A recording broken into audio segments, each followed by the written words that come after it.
Welcome to Mr. Nightbleed. Tonight we step past the rusted gates into forgotten graveyards where silence isn't empty. It listens. These are 6 real cemetery horror stories that are pure nightmare fuel, shadows that move without bodies, voices that whisper names they shouldn't know, and footsteps that follow when no one is there. This is a brand new channel, and my goal is 2,000 subscribers this month. But here's the strange part. Almost 90% of people who watch never subscribe. They just disappear into the dark. Don't be one of them.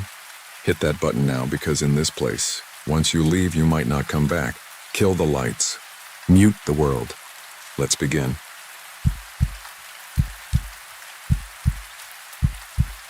I'm not a storyteller. I mow grass, fix fences, and dig holes for a living. Prairie View Cemetery sits on the south edge of our town, half a mile past the feed store, just beyond the water tower with the fading blue jay painted on it. If you drive by on a windy afternoon, you'd think the place is empty except for wind and grasshoppers. But I can tell you almost every name in there and where they like to let the sun hit them. That's something you pick up after 19 years as a caretaker. I can also tell you that last October I heard something in that ground that made me reevaluate everything I thought I knew about dead people, the living, and what's between.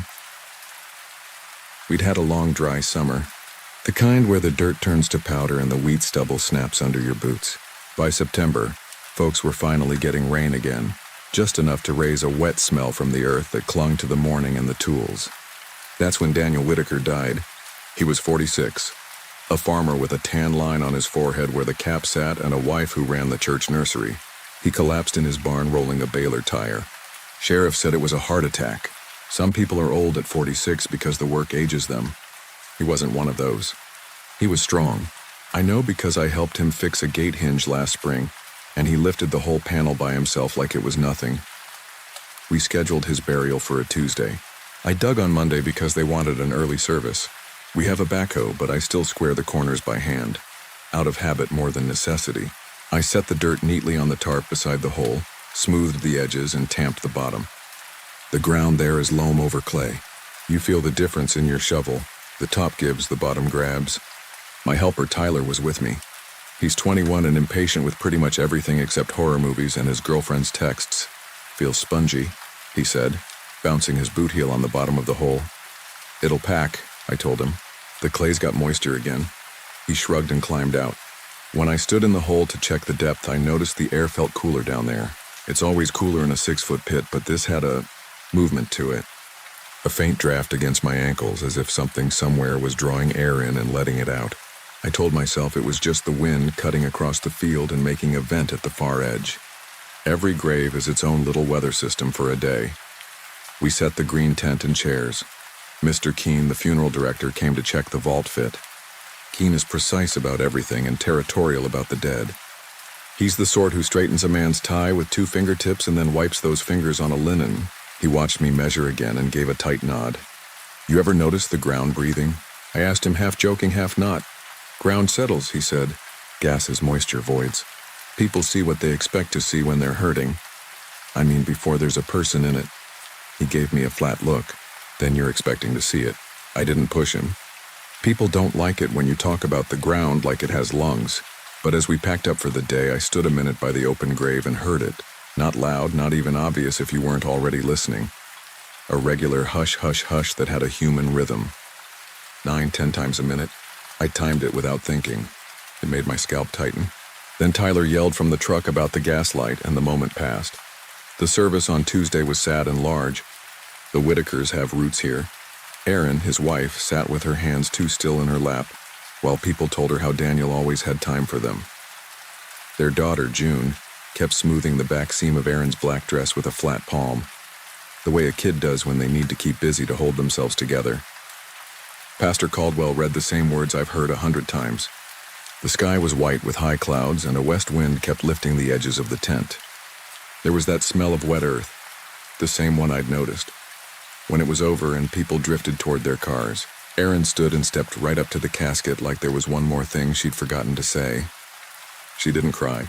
She put her palm sideways against the lid, like she was listening with her hand. Then she nodded to me and Tyler. It was the smallest nod, and it meant, do what comes next. We lowered him. We set the lid. Keen checked the seal and the vault and gave me that tight nod again. When he left with the hearse, I watched the Whitakers and their church friends make a slow line down the drive to the gate. No one looks back, not until they're almost to the road. Then they look back quick like it's a superstition. I've watched that too many times to count. Tyler and I took the tent down and folded the chairs. We put the straps away and rolled the lowering device back to the shed. When we returned with the backhoe to start filling, the wind had died. It was one of those sudden quiet patches you get out here where your own breath sounds too loud. I climbed off the tractor and stood at the foot of the grave. The mound of dirt on the tarp was a neat rectangle, damp and dark, ready to go back to where it came from.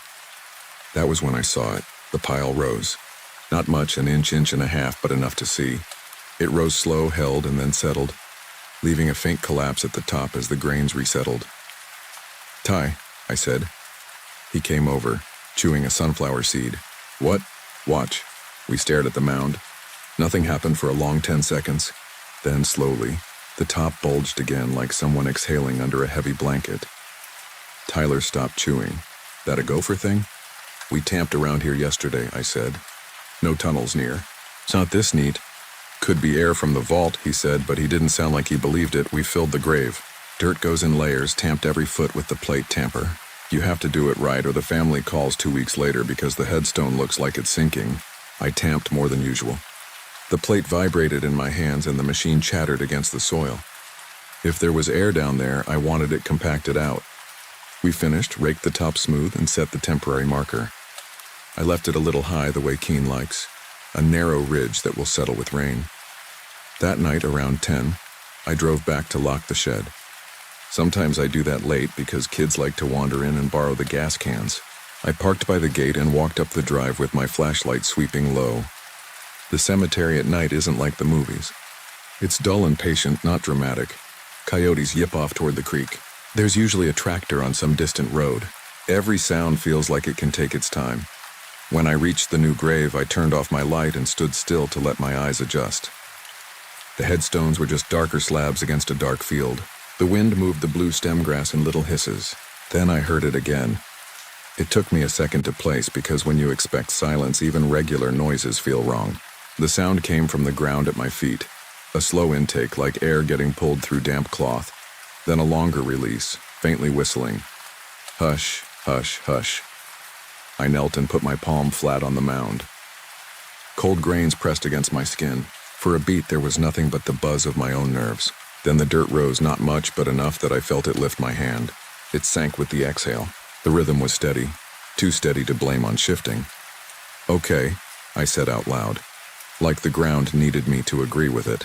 I turned my flashlight on, then off, then on again quick. Like light might reveal something that sound couldn't.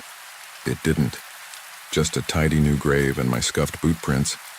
I called Tyler because I needed someone else to be crazy with me. He answered on the second ring with music in the background and said he'd be there in 10. He was there in 7. He squatted beside me and put his ear inches above the dirt. "Holy crap," he whispered. "It's breathing." "We're not saying that," I said, but we were. We went through the list you always go through when something doesn't make sense. We told ourselves maybe the vault had settled and air was moving through the joint.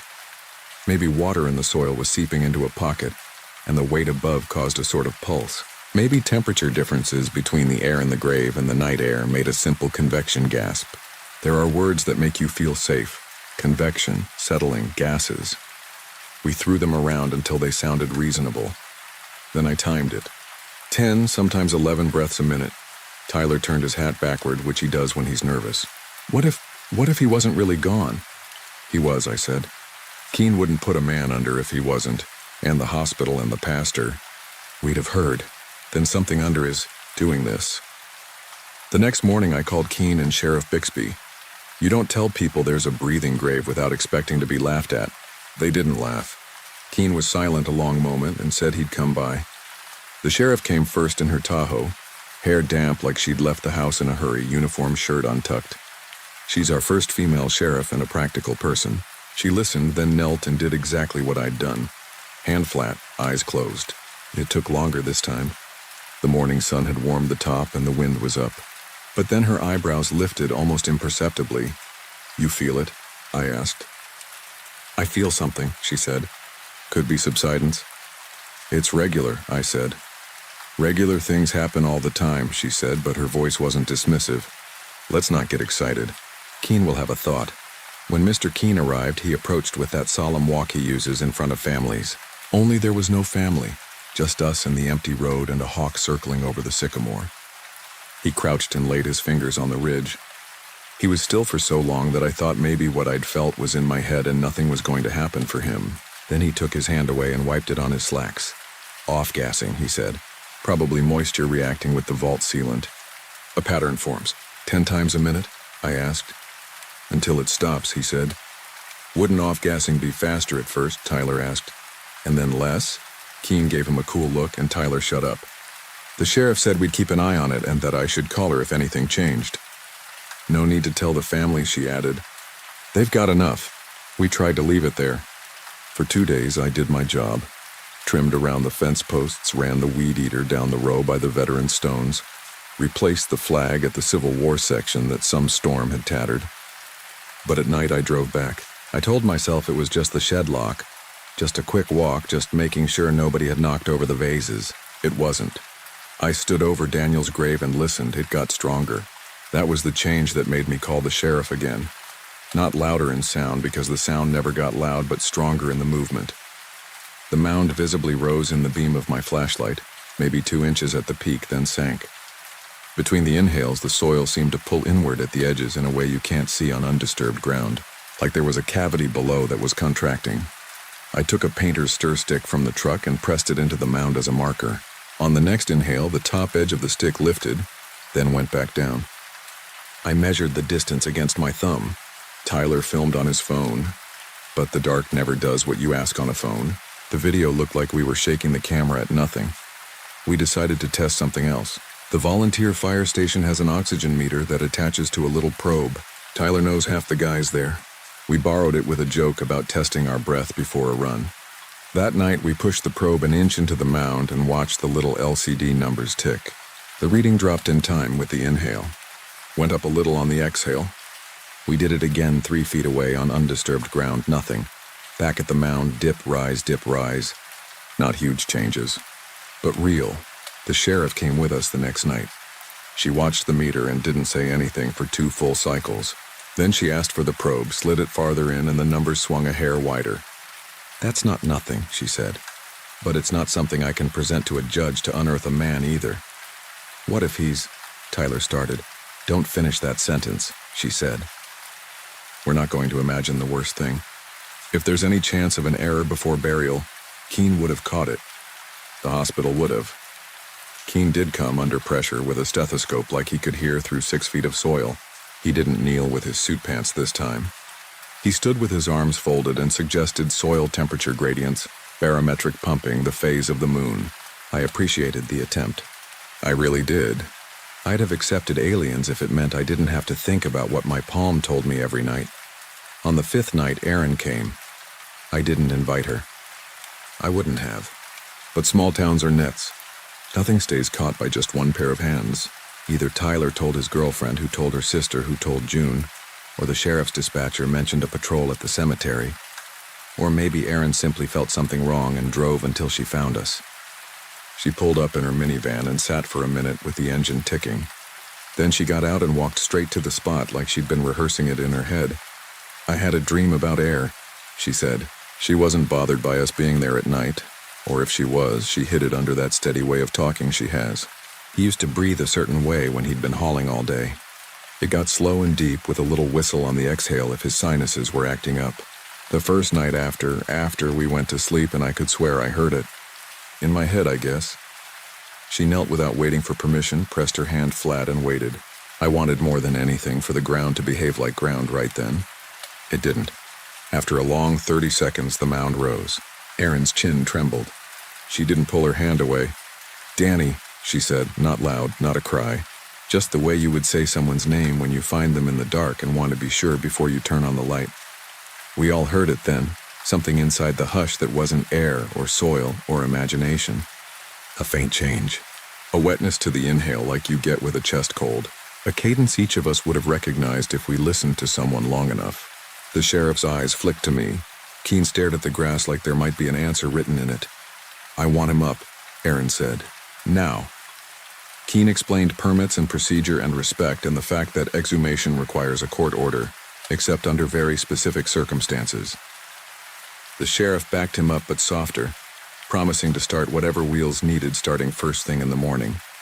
Erin stood, dusted her knees, and said okay in a way that meant none of this was okay. She drove off slow. The taillights disappeared at the first curve. Then the red glow showed again when she braked at the gate. We didn't sleep that night. Tyler went home and came back with a thermos of coffee and a half-used pack of those hand warmers from his duck blind. The sheriff sat on the bumper of her Tahoe with a blanket over her legs and made calls I couldn't hear. Keen paced. The wind shifted from west to north and then died altogether, the way it does before a front arrives. We were 3 adults and 1 dumb kid with a coffee thermos, and we were completely unprepared for how fast something ordinary can become a crisis when you can't call it by its right name. Around 2 in the morning, clouds came in, fast and low. The moon, thin as a fingernail, vanished. There was a feeling in the air like a barn door swinging open in a storm. Pressure changed. The cemetery, usually a place that holds its silence, started to make little noises. Ticks in the stones, a rustle in the yews, a clink from the flagpole rope. I walked a small circle to keep my legs warm and stopped dead. It wasn't just Daniel's grave. 2 rows over, Mrs. Ketchum's ridge gave a small, deliberate lift. Not as much as Daniel's, but definite. Near the veterans section, a new mound, 3 weeks old, did the same. Hush, hush, hush. Differently paced from Daniel's, but close enough that my brain wanted to line them up into a pattern. I swung the light out across the section and for a second, felt like I was watching a sleeping chest rise and fall. Only the chest was the ground and it was everywhere. "Sheriff," I said. She came to stand beside me. We watched as 5 or 6 distinct mounds pulsed, not together, but in a horrible, almost unison, the way a room full of people will all start to cough when one person does. It was nothing, and it was everything. The wind stopped being wind and became breath, and then I wasn't sure what was moving what. I took a step back and my heel dug into the edge of Daniel's ridge. The mound beneath the heel didn't give like dirt. It drew me. The way wet sand does when a wave pulls back, only there was no wave. My boot sank to the arch. I wrenched it free and stumbled. The soil at the top of the mound collapsed inward a couple of inches and then rose back in a slow, thick exhale that pushed my boot tip. "Back," the sheriff said, arm out. Keen had his hand over his mouth, whether to block a smell that wasn't there or to keep words from escaping. I don't know. I don't know why I did what I did next. Maybe because I'd been standing over the dead for 19 years telling families the ground was solid and honest. Maybe because Erin had put her palm there like a promise. I stepped forward again and pressed both my hands down flat. Fingers spread. The soil was cold and damp. It sighed under me. I leaned in slowly, putting more weight like I could ease whatever pressure was building below. The mound rose against my palms and my hands slid, and for a heartbeat the ground was not ground. It was a thing with muscle and intent and the strength of someone sleeping who turns over and takes the blankets with them. I felt it move around my hands, not just up and down, but around. Like fingers of earth wrapping. My weight shifted and my left knee pressed into the top ridge, and that ridge gave way. My knee sank, then my thigh. It wasn't like falling into a hole. It was like being drawn into a chest that could take what it wanted. The dirt climbed to my hip and I couldn't feel the bottom because there wasn't a bottom. There was an inhale that didn't stop when I thought it would, and my ribs compressed, not painfully at first, just enough to make a small sound come out of me I didn't own. Tyler yelled and grabbed my jacket collar. The sheriff grabbed my belt. The mound continued to breathe like I was now part of its apparatus. For a second, one of those bright seconds that stretch, there was a sound that was not dirt or wind or words. It was my name made by friction through grains, the way a child might whisper from under a blanket. Eli. It came from below. It was not in my head. Pull, the sheriff said. They did, and the ground gave me back slower than it took me. I came out up to my boot tops caked, hands shaking, breath visible though it wasn't cold enough to steam. I fell on my side and rolled away without dignity. The mound rose behind me as if to see where I'd gone. Keen had gone white. The sheriff put both palms on her knees and bent like someone finishing a run. Tyler said he was going to be sick and wasn't. We didn't speak for a long count of inhales. The weather broke with a soft, soaking rain that lasted 20 minutes and slicked the top of every stone. The breathing slowed under the rain, then evened, then, on a long exhale, stopped. Not all at once around the cemetery. In patches, like light bulbs giving out one by one. Daniel's was last. Hush, longer hush, nothing. We waited for it to start again. It didn't. Keene finally found his voice and suggested we go home. The sheriff said she'd post a patrol by the gate. Tyler asked if we were going to tell Aaron, and the sheriff said yes, but not right now. Not until morning. Not until we had paperwork in motion and words that didn't sound insane. I didn't sleep. I showered enough mud down my drain to clog it, and sat on the edge of my bed with my hands still smelling like wet earth. I kept waiting for the sound of breath in my old house. The refrigerator cycle sounded like it for a while. The wind in the gutter did too. I put both hands on my pillow and held it hard, then felt stupid and let go. By noon the next day, the courthouse had produced what the courthouse could produce. Papers. Keene arranged a crew. The sheriff stood by to show this was sanctioned. We opened Daniel's grave with the same care we'd closed it. No theatrics, no cutting corners, no rushing because it had rained and the clay sucked at the shovel blades. We got to the vault. We opened the lid. We raised the casket. I'm not going to describe what I saw inside because that's for his family, and because you might have your own ideas and mine don't need to rewrite them. I will tell you this, there were no scratches on the lid. Not inside, not outside. If anything had wanted to get out or in, it hadn't used nails. The satin at the head showed a shallow depression, not where you'd expect it, but at the very top edge, like pressure had been exerted from above in a way that changed the padding. Keene noticed it too. He touched it with 2 fingers and then he didn't wipe them. He held them in the air like maybe he wanted whatever was on them to stay there a minute. We closed him back up. We put him back exactly as he'd been. We returned the soil. We tamped, careful as before. The sheriff spoke quietly to Erin, who had come and stood by with her chin up and her hands clasped so tightly the knuckles shone. Erin asked me if I had heard him, really heard him, and I said I'd heard something that sounded like him and that it had stopped. She looked at the grave and said, he always stopped on his own after a while when he had a long day. Then she went home. We monitored the cemetery for a week at night and saw nothing like it. The oxygen meter stayed flat. The mounds were just mounds. If something had moved in the ground that night, it settled. If something had breathed, it had finished. If the earth had lungs, they'd learned how to hold again. No one wrote about it in the paper. There was no paper to write about it. We only have a weekly, and by the time Thursday came around, it felt wrong to spread it like gossip. People knew, in the way people know when a storm skirts the edge of town and knocks one roof off. They nod to each other at the feed store and say, "You hear?" And the other person says, "I heard." And that's that. I kept working. You don't get to quit just because the ground scared you once. I sharpened mower blades and scrubbed the algae from the water troughs and reseeded the bald spot by the far fence, where kids cut through on their bikes. I avoided Daniel's section the first couple of mornings because I didn't trust my knees not to wobble. Then I forced myself to walk it, to rake it, to stand with my boots on either side of his ridge and feel nothing. I felt nothing except at night. Not every night, not even often, but often enough to change the way I sleep. I will be lying there and there will be no sound except the tick in the baseboard and a semi-truck 2 miles away on 81. And then a new sound will join. It is not the refrigerator or the gutter or the dog breathing at the foot of the bed. It is slow. Too slow for a house sound, and regular with the slightest wetness to the exhale, as if air has to find its way through narrow places. Hush. Hush. I hold my own breath to test if I'm making it. The other breath keeps going. I sit up and press my palms into my mattress the way I pressed them into that mound. My hands feel nothing but foam and sheets. The sound goes on, sometimes for a handful of minutes, sometimes for an hour. Then it stops the way it stopped in the rain, on a long release that makes me unclench without knowing I was clenched. I thought I was losing it until last week when I was locking the cemetery after sundown and saw something I haven't known what to call. We have a row of plots reserved along the north hedge, marked only by small stone pavers with family names etched shallow. One of them has my last name. My mother bought it years ago when she thought planning things meant controlling them. Elijah Sampson family. I don't think about it much. It's a square of grass like the others. Nothing to it. But as I walked by, the wind stilled, and the air got that draft feeling again around my ankles, and the grass over that square did something I don't like saying out loud. It lifted, not the way a gust moves it. Not this patch and then that patch. The whole square swelled a half-inch and settled. No soil moved. No sound came up. The grass just rode a tide that wasn't there and lay back down. I stood there until the mosquitoes found me. Then I said my own name out loud, which is not something you do at night in a cemetery if you want to keep your nerve, and went home.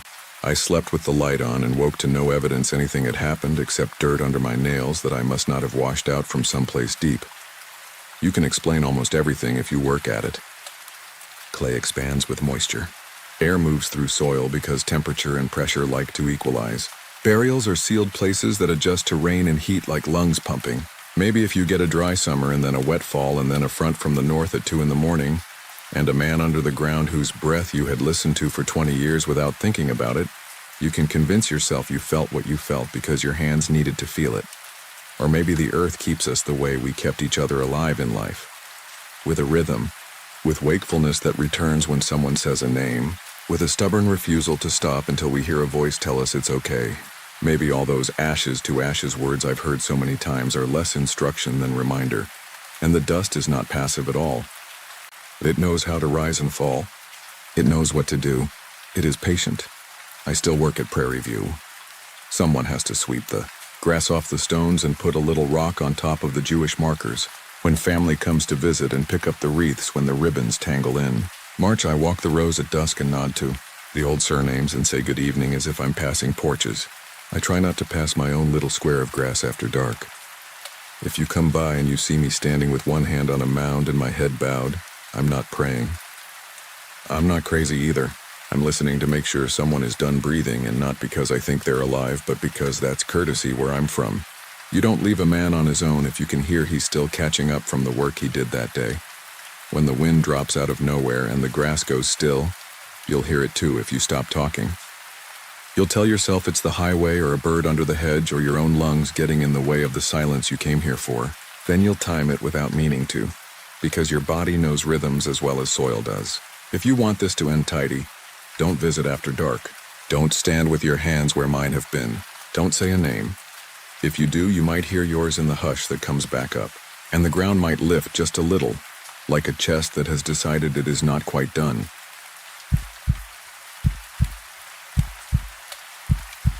I wasn't the kind of person who broke into places, but that fall I was saying yes to things I usually said no to.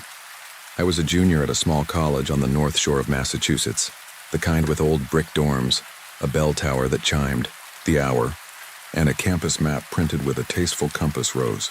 It was late September, crisp enough that your breath showed up in the glow of the streetlights and everything smelled like damp leaves and cold stone. My roommate Eli had a friend in art history named Maya, who was doing a project on Puritan grave iconography. That's how we ended up standing outside the old burying ground on Meeting House Lane, with a cheap flashlight and 2 flasks that somebody said had liquid courage in them, staring at a stone wall and the shadow of a square little building inside it. There were 5 of us. Me, Eli, Maya, a lacrosse guy named Richie who'd come along because he'd heard there was a mausoleum and thought that sounded metal, and Tasha from our floor who never wore a coat no matter how cold it got. The wall was chest high, the sort of stacked fieldstone you find everywhere around here, and beyond it were the tilted slate headstones with winged skulls carved on them, the kind you see in textbooks. In the middle of it all squatted a granite box with an iron door the color of dried blood. The lock was new, shiny silver against the old metal. Someone had spray-painted a thin white X on the door, off-center and faded like it had been cleaned and never really went away. "Touch it," Richie said. He had 1 foot up on the wall like he was about to climb but wanted someone else to go first. "The door. You have to knock or it doesn't count." "That's not the assignment," Maya said. She'd brought a sketchbook and one of those thick black pencils, and she was already drawing the winged skull on the nearest headstone. "I just want to see the carvings." "The assignment," Tasha said, grinning, "is to see if it knocks back." I told myself I was only there to hold the light for Maya, but my hand was already on the cold top of the wall. There was a low, iron gate that wasn't locked, the kind you could just nudge aside so we didn't really break in. It still felt wrong to step onto that dead grass. The light from the street didn't reach inside. You would have thought the moon would make it romantic in a spooky way, but there was no moon, and even the sky seemed like it didn't want to look down. Our breath fogged and drifted, and the fog looked like it had weight. We moved through the rows of stones, names from the 1690s, symbols that looked like grim little cartoons, hourglasses with wings, skulls with sunbursts, straight lines that were probably vines but looked like veins. The mausoleum was small, barely taller than me, with a pitched granite roof like a child's drawing of a house. The iron door had a brittle look to it, as if it would shatter if you tapped it hard enough, but I knew iron doesn't do that. Someone had carved initials high up on the left. IH, or maybe JH, the serif of the I curled like a fishhook. There was a minister named Increase, Maya said before I could ask. Increase something. They loved those names. Increase, deliverance, thankful. This burying ground's been closed to new burials since like 1850. The mausoleum's later, though. 19th century family vault. Then what's with the Puritan lockbox gossip? Eli asked. He had both hands wrapped around the flask, warming them. He'd said he wasn't drinking, then took a swig anyway. She shrugged. Every town has one. Witch trials, secret bones, whatever. People like stories. It's not gossip, Tasha said. You knock, it knocks back. She tapped her knuckles on the side of the door, soft, 3 quick knocks. The sound didn't ring. It thudded, like knocking on wet wood. We held our breath. Nothing happened. That was your sound, Richie said, and knocked harder, like a dare to the night. The thunk came back, not loud, not immediate, but present, like a fist had traveled through something slow to get to us. One single knock, as polite as a neighbor. Nobody spoke. My scalp lifted and my jaw ached. The cold went from the surface of my skin into my teeth. That was you, Eli said, not convincingly. Again, Tasha whispered. I didn't know I was going to do it until I did. I stepped up, lifted my hand to the iron and put my palm on the door. The cold ran down my arm like water. Under my hand, the door felt wrong. Not just cold, but heavy, in a way that suggested depth, like the door was thicker than it looked and the dark behind it had weight. I knocked, gentle. 3 little taps like you do when you don't want to wake a sleeping house. The sound went into the door and didn't come back. We all leaned in unconsciously. I could hear Maya's breath, the splice of Richie's sneaker on the dead grass, a car somewhere far off. Then from inside, a knock answered. 1, then a pause, then 2. Not hard, just certain. The iron hummed faintly under my fingers. All the hair on my arm stood up and stayed up. Eli said a curse word, but it came out thin and winded. Maya lifted her pencil, and it snapped without her pressing. Richie took a step back like the door had moved. Okay, I said because somebody had to say something. Okay, I'm done. We left without running because it would have felt like admitting something had happened. On the sidewalk, we laughed in a way that tasted like pennies. We said things like acoustics and rats and pipes, even though there were no pipes. We said the lock was new and probably hollow. We said we'd come back in the day to prove nothing was there. Richie joked that he'd bring a hammer and fix the echo. Tasha said she'd bring earplugs. Back in our dorm, we told the story to people who nodded like they didn't believe us, and then asked to be added to the group chat so they'd know when we went again. By morning, it was almost funny. The first knock in my room happened 2 nights later at 1:12 a.m., just as I drifted off. It came from my closet door, 3 evenly spaced raps. I sat up and looked at the closet and told myself it was the building settling. I didn't get up. I didn't open it. Eventually, I fell asleep and dreamed of wet earth and a coin being pushed into my palm over and over by fingers I couldn't see. The next day, Eli told me he'd heard someone knock under his bed. He was laughing when he told me like it was a dumb joke, but his laugh was brittle. It woke me up, he said, like actual knock-knock. I kicked down there. Nothing. Maya texted the group chat at 3:26 a.m. that she'd heard tapping on her studio window. She lived on the 3rd floor of a dorm with no trees near the windows. It was just the heat, she wrote later, deleting her earlier message, but not before Tasha replied with a moon emoji and the word polite. We started keeping times like we were tracking trains. 112, 326, 204. Sometimes it was 2 knocks, sometimes 3. Once it was 1, long and drawn out, as if whoever was knocking wanted us to know they had all the time in the world. It was never loud. It didn't need to be. You don't need volume when you're inside someone's attention. The knocks followed us. I heard one from inside a bathroom stall, muffled like knuckles on a thick book. Eli heard one while he sat in the library stacks, the other side of the shelf he was leaning on. Then, after he moved 2 rows over, Maya heard one from the cabinet where she kept her charcoal. She opened it. Her sticks were all broken in half and laid out parallel like bones. There were other things too, but the knocks were what we told each other about because they were quantifiable and weird without being crazy. The other things were like intrusive thoughts the building had. A smell of lime and damp stone that appeared and then sank into our clothes.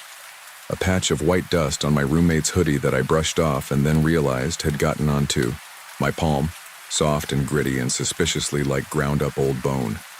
Lines of wet on the floor that looked like something had been dragged and then evaporated. The number 17 chalked faintly on the stairwell wall, then gone when we looked for it the next day. We tried to call it what it was: stress, suggestion, the power of a good story to shape your nerves. We didn't go back to the graveyard.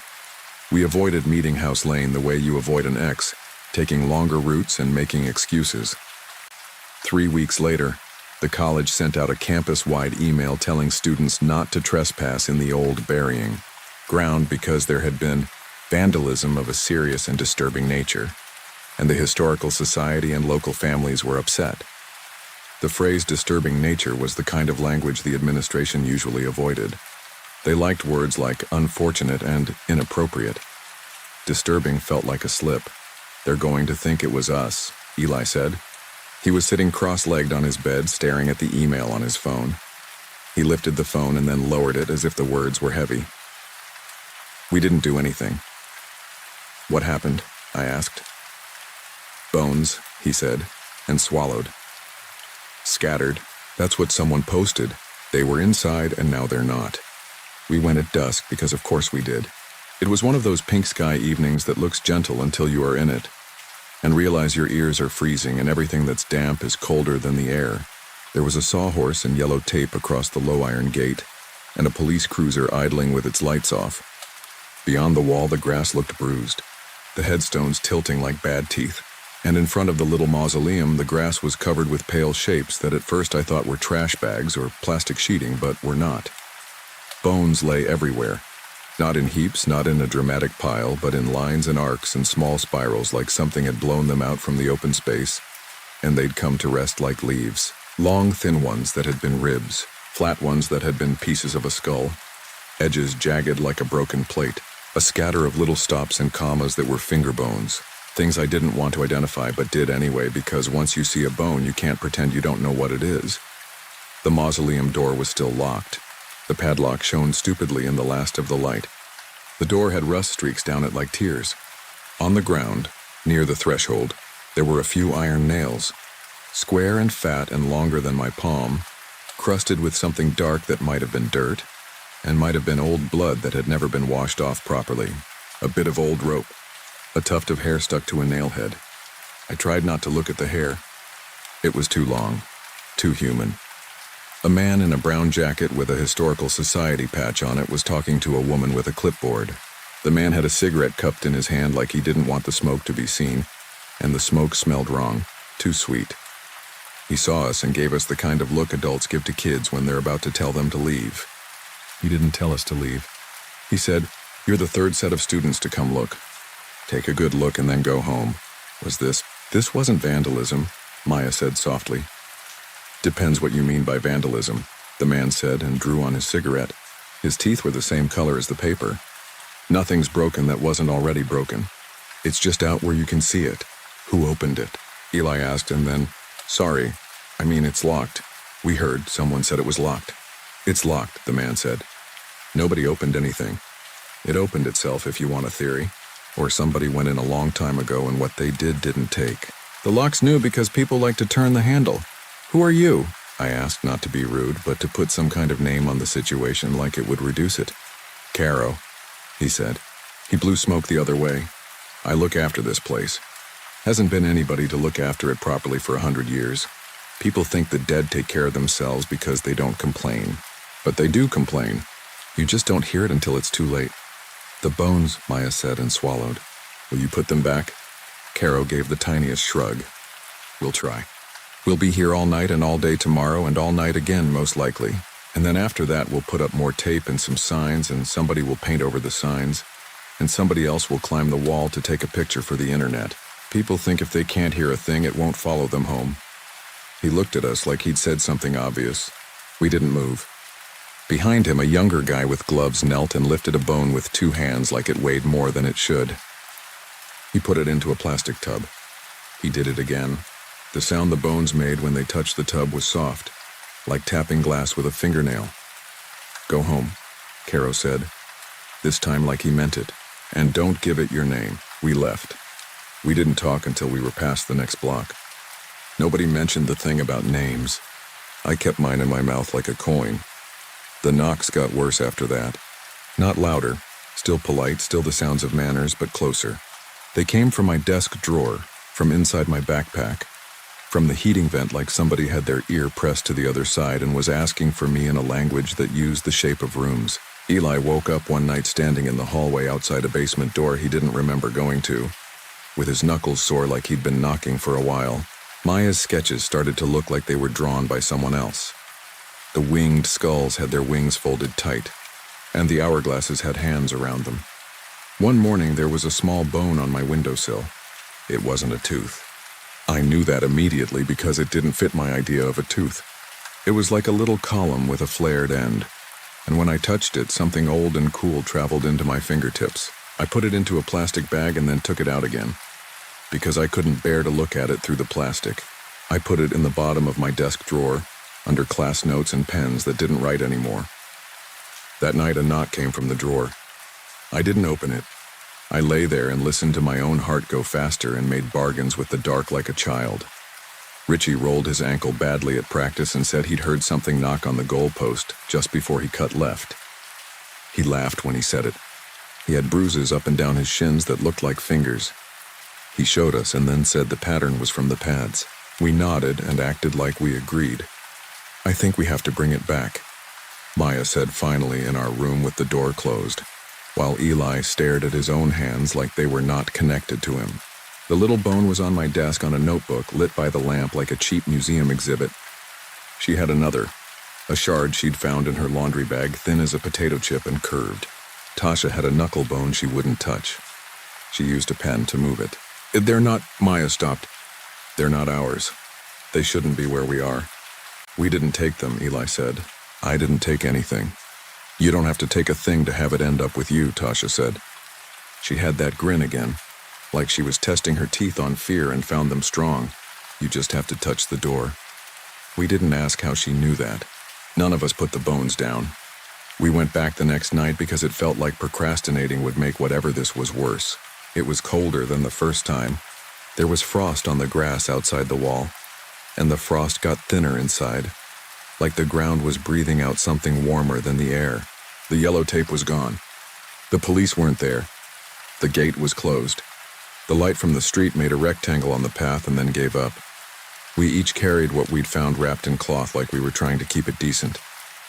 In my pocket, the little bone was heavy in a way that wasn't weight so much as attention. It had a presence like a hand on my shoulder. It made me walk carefully. The iron door looked dirty. There was a handprint on it that wasn't one of ours.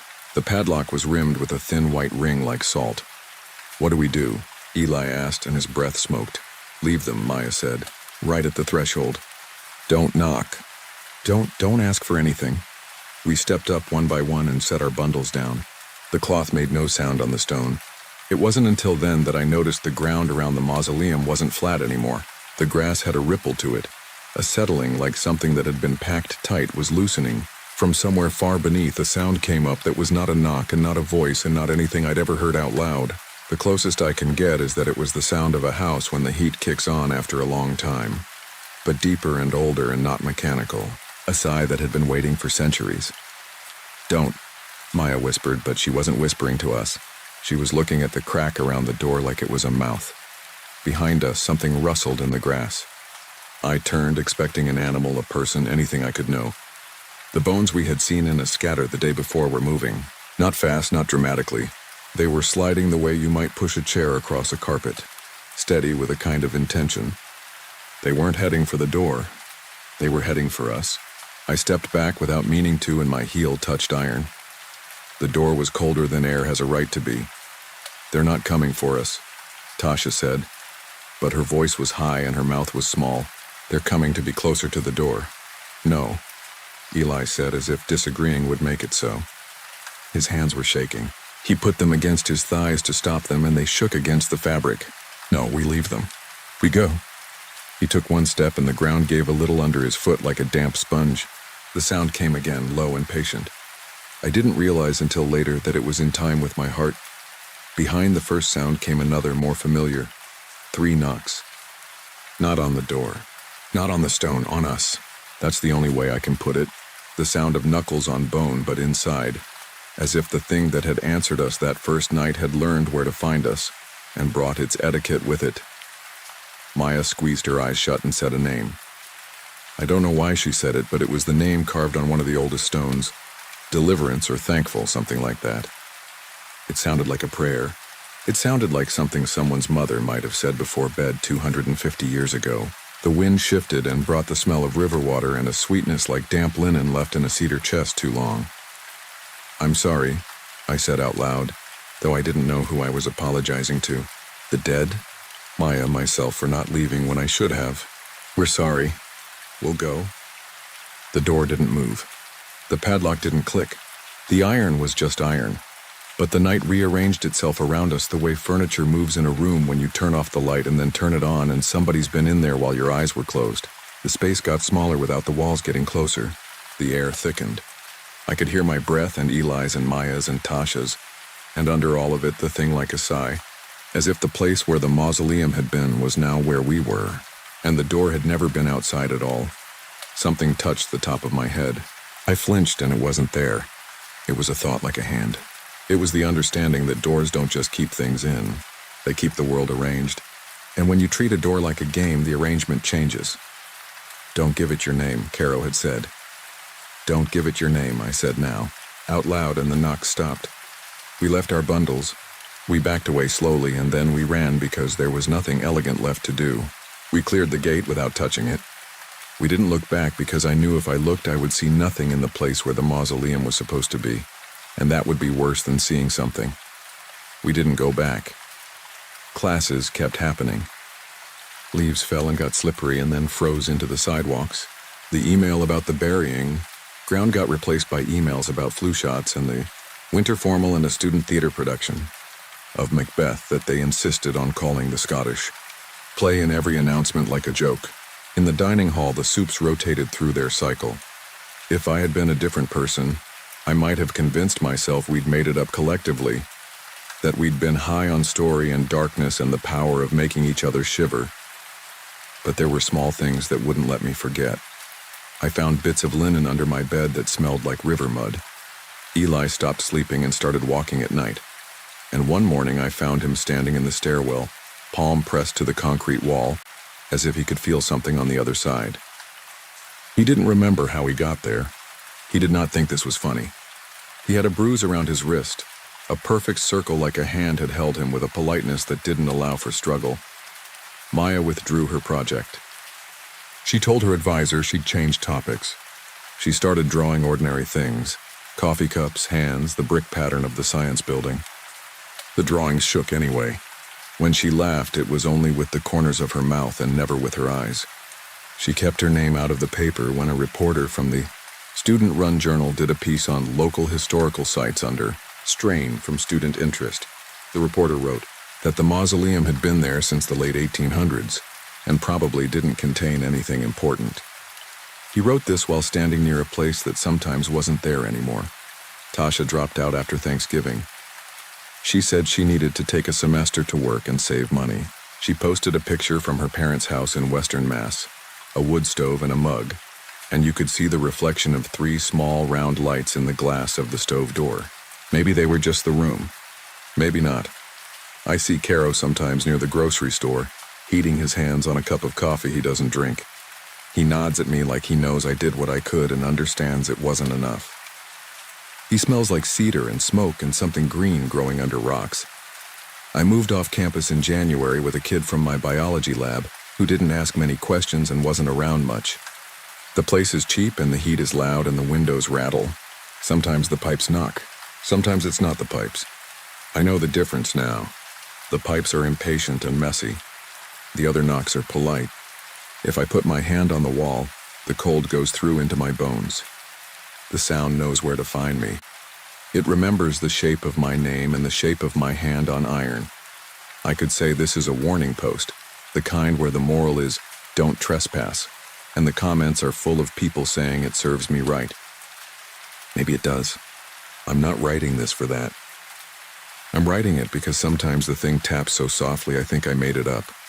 And sometimes it taps twice and I almost tap back without thinking. And I need something to do with my hands other than make that mistake. I need to put this somewhere outside of me. A few weeks ago, I woke up at 3:13 a.m. to 3 knocks on my closet door. It was not dramatic. The moon was up. The city was quiet in that way, where even the quiet has a sound. I got up not because I wanted to open the door, but because it felt worse to lie there and pretend I couldn't hear it. I put my ear to the wood. It was cold. I could hear nothing but my own blood. I put my hand flat on the door the way I had put it flat on iron. My fingers stiffened. "Don't give it your name," I said. And then I said my name inside my head, to feel what it felt like to say it and not say it. My heart knocked 3 times. I stepped back. I did not open the door. In the morning, I found a line of white dust on the floor in front of the closet. Not a pile. A line, as if something had been pushed under the gap and then pulled back. The vacuum ate it. It made a sound like a small gasp. I haven't been back to the burying ground. Finals came and went. Snow fell and turned gray at the edges like an old photograph. People took pictures with the bell tower because it looks good against winter sky. Every day, other things happen.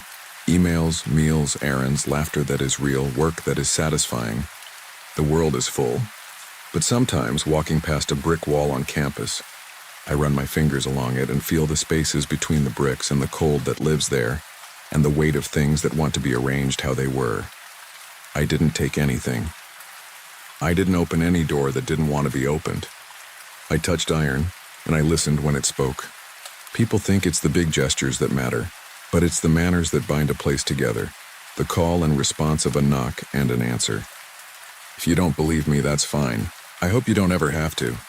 There's knocking in the hallway right now. Not loud, courteous. It's late enough that it should be the neighbor or somebody drunk or a prank. It comes in 3s. It moves very slightly down the wall the way a sound does when it knows where you live. I'm not going to open the door. I'm not going to say my name.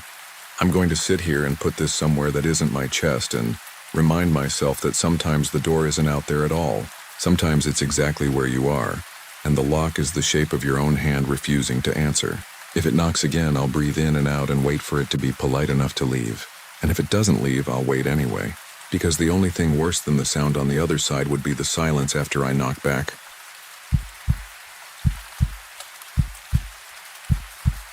I grew up thinking I knew how to read the hills. Where I'm from in central West Virginia, you learn to keep a creek on one side and the ridge on the other. You learn that roads look different at night, and that cell bars are more like rumors the trees tell each other than anything you can trust. That's what I told myself when we got turned around by the old cemetery on the ridge they call Old Hollow. But I'm not sure I believe it anymore. I'm writing this because I can't explain what happened in a way that satisfies the part of my brain that wants clean answers. I can only tell you what we did and what we saw, and you can decide where to file it in your head. It started on a Friday in late October when I drove back home for my uncle's 60th. The trees were in full color, reds and copper all over the hollers, and the air had that damp cold you feel in your knuckles first.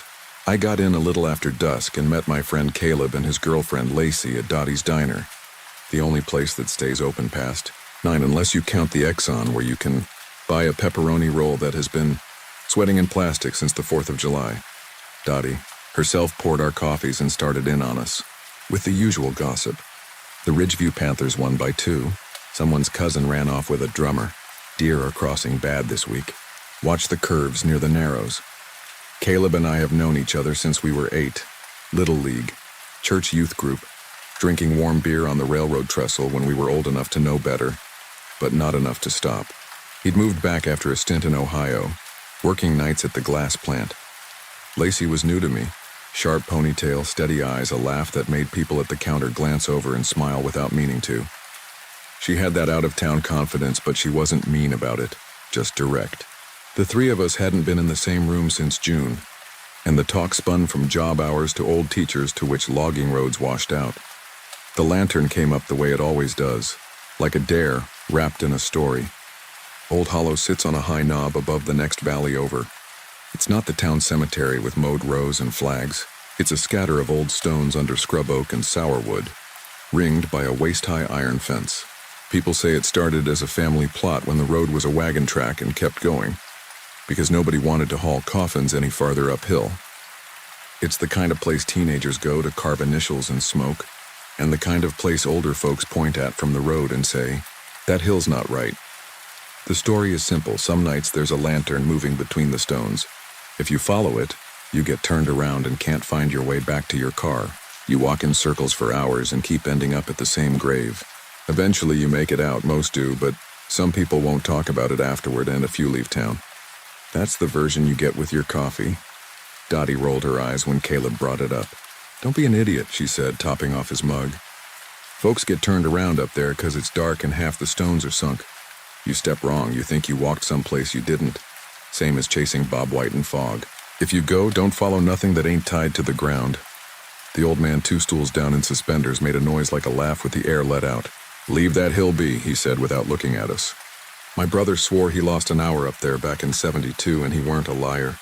Said he tied his bandana to a thorn bush and found the same knot 3 times from 3 different ways. Don't follow lights. Lights ain't for you." We weren't exactly sober-minded about it. It was 1 in the morning by the time the 3 of us reached the turnoff, a gravel spur that peeled off the county road and clawed up steep. The clouds were low, sliding over the stars. It smelled like wet leaves and creosote from the old fence posts. We parked under a poplar, killed the engine, and let the quiet fill the truck. It's funny how fast the night settles on you after the noise stops, how the crickets and that high thin hiss start pressing on your ears. "You sure about this?" I asked, but I already had my jacket half zipped and my flashlight between my teeth. "We're not going far," Caleb said. He flicked on the big mag light. "We catch a glimpse of your ghost lantern, we laugh, we go. Scout's honor." Lacey pulled her hood up. "If I twist an ankle, I'm suing Dottie." There's a short path from the pull-off up to the gate. You can see it in daylight, a thread of bare dirt through blackberry briars, but at night the briars lean in and tug at you. My light caught the iron fence first, black ribs against the dark. The gate was chained but not locked, just looped. Someone had hung a little sign, "No trespassing after dark by order of the township." Half the letters flaked off. I stood there with my hand on the cold chain and felt that small weight you get when you do something you've been told not to. I slipped the loop off and we eased the gate open, careful not to let it squeal. Inside, the ground tilted up into a wide, shallow bowl. The stones were at all angles, some leaning, some flat in the moss. Names from a century ago looked up in the light. Bengers, Duffs, a little Sarah who didn't make it to her second winter, a man missing half his date, as if the chisel slipped and nobody corrected it. We walked slow, not out of respect, honestly, but because you don't want to fall into an ankle-taker hole in a place like that. There were bottle shards near some stones, pennies on others, a recent plastic windmill stuck in the dirt where a new granite marker had proper polished letters. It turned in the little breeze and made a faint clicking noise. We hadn't been moving 5 minutes when the light appeared. My first thought was that someone else was there, another flashlight or a phone, but it wasn't. Flashlights throw beams that cut the dark in straight lines. This was a round, steady glow with a weak halo around it, quivering like heat. It hung a little higher than my waist and moved as if someone were carrying it carefully. 2 steps, pause, 2 steps. It slid between 2 tall stones and seemed to look back at us without changing shape or direction, which is a stupid thing to write, but that's the only way I can say it. It had attention. Caleb gave me a look I recognized from 100 bad ideas. "Well?" he said. "I hate this," Lacey said softly, but she took a step forward with us. We followed. Of course we did. We were 3 grown adults with flashlights who had laughed at the legend over coffee. We picked our way between the stones, trying not to trip, eyes on that circle of glow. It kept the same distance without us talking about it. Not close enough to show us who held it. Not far enough to lose in the fog that pooled low over the grass. I could smell old iron and damp dirt and something else like a charred wick. The smell you get when you blow a candle out in a closed room. Crickets sang and stopped and sang again in a pattern I couldn't place. The ground tilted, then leveled, then tilted the other way. The lantern slid behind a narrow white marker and drifted left. We drifted with it and came into a small clearing, a place where a big tree must have come down long before and rotted away. There were 4 stones in a ragged square. The lantern stopped by the far one. We stopped too. The name on the stone was M.A. Corley. The dates were 1883, 1907. Someone had pressed hairpins into the dirt at the base in the shape of a cross that had been walked over until it was just a suggestion. A mason jar lid lay half buried in moss. "All right," Caleb said. "We saw it. Let's go before Dottie puts our names on the idiot board." We turned. This is the part where I lose you if you're the kind of person who needs a trick of the light. We walked back the way we came, between the 2 tall stones, past the sunk marker with the chipped corner, along the bit of fence we'd noticed that had a bar missing. Only we didn't hit the fence. We walked for what felt like the same minute and came out into the same little clearing again. The lantern drifted to the same spot beside May Corley's stone and stilled there, patient as a person waiting for you to finish a sentence. "Okay," I said, and I could hear the wobble in my voice. We zigged. "No big deal. Try again." We tried again without talking this time, as if words would make it worse. We picked a new route, slightly to the right, keeping the windmill's click behind us, aiming for the dark shape of the gate I had in my head. We went between different stones this time, there was no mistaking that. A squat square one and a taller slate one with a split down the middle like a tooth, my light bright on the crack. We kept going, and it felt longer than it should have felt. And then we came out into the clearing with the 4 stones, and there was May Corley again, and the lantern.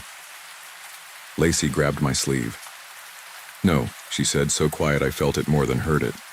"No." Caleb took a breath like he was about to say something to calm us, then didn't. He panned his light in a wide arc and lit nothing but the crowded dark of stones and scrub. "All right," he said carefully, using the tone you use with people who are hurt and can't see it yet. "We're looping. It happens. Fog messes with your depth. Everything's the same color, da-da-da. We need a fixed point. A landmark." He pulled his hoodie string out of his hood, snapped it off with his teeth, and tied it to a low branch on a scraggly cedar by May's stone. "There. We'll walk away from the lantern and look for this string. If we see it, we know we're back where we started. If we don't, we keep going."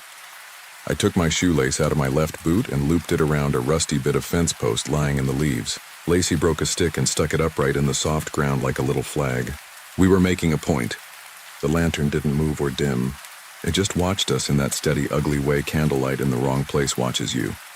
We picked a line that took us away from everything we'd used as a marker before. This time I counted my steps, 1 to 10, then 10 again, 5 sets, then 6 up to 30. I listened to my own feet and the snap of twigs and Caleb's breathing and Lacey muttering small prayers she probably hadn't said since childhood. The fog thinned and thickened. A whip-poor wheel called and stopped. We reached a little dip where water must run in spring, jumped it, climbed the other side, and came into a space that had 4 stones set in a ragged square. The lantern slid gentle as a boat bumping a dock coming to rest beside it. My shoelace was looped around the old fence post at the base of the nearest stone. Caleb's hoodie string hung from the cedar.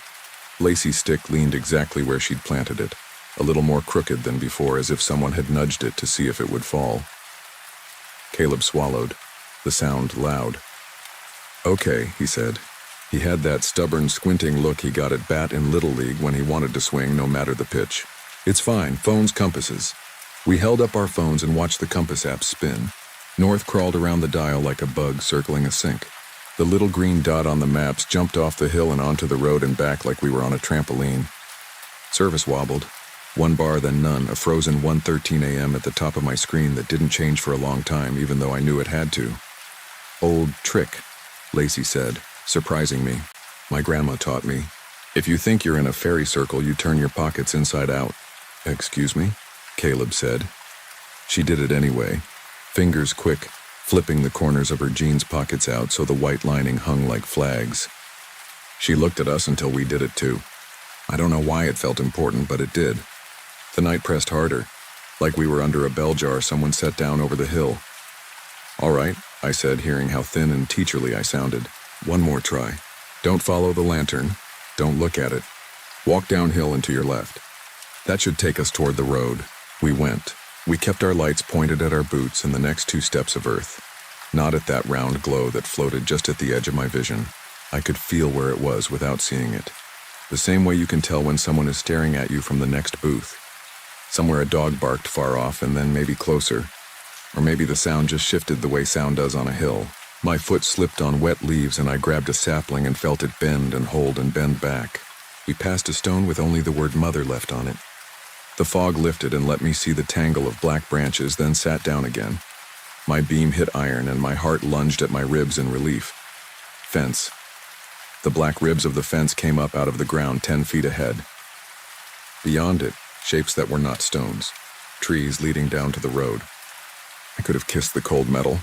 "Gate," Caleb said, and there was a laugh in his voice again. "Get the gate." We moved along it, hands on the bars. The gate should have been 20 feet from where we were, because that's where gates are in places like this. By the path, where the land dips. We walked that 20 feet and then 20 more, and the fence kept going. Iron ribs, no breaks, no hinge, nothing but black lines. The world felt like a hallway in a nightmare, where the door keeps scooting away from you by an inch every step. We tried the other way, back past where we first hit it, and it rose and fell with the ground and kept on being a fence with no gate. After a while, the lantern slid between us and the fence. Not very close, not threatening, just placing itself like a hand in a conversation, and we realized we'd been herded away from where we wanted to go. That was when Lacey started crying. Not sobbing, just silent streams of tears in the dark. "I want to go," she said, voice flat. "I want to go now." "We will," I said, and meant it. "We'll sit tight and wait for morning. People get lost at night. Dawn's not far. We don't have to move." Caleb shook his head. "I'm not sitting here and letting some hill make fun of me."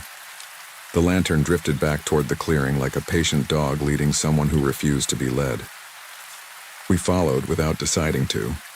It felt easier to follow than to resist, the way a current pulls you if you don't dig your heels in. And after 10 minutes, we were standing with May Corley again. I noticed something I hadn't before because we'd always been coming from the other side.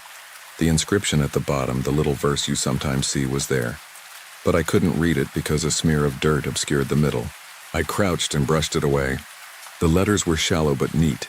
"Guide me if I cannot find the way home." I don't know why that made my stomach drop. It was just a sweet old phrase. It felt wrong to read it out loud, so I didn't. The next 2 hours stretched thin. We tried everything that didn't involve splitting up. We sang a little to keep our courage up. Dumb songs we all knew the words to without trying. Old church camp and a snatch of John Denver, and the sound died in the fog like we were singing into coats. We tried going straight in one direction with our hands on each other's sleeves like a kindergarten chain. We tried walking backward for a minute because of some folk thing I half remembered about confusing spirits. We tried using the stars and then remembered we couldn't see them. We sat and counted to 300 to see if it helped reset something. It didn't. Every path circled, every circle closed on the clearing, and every time the lantern was there before us. Patient as a person who has all night. Around the time I thought dawn had to be close, even though our phones still said 113 or 118 or nothing at all, something changed.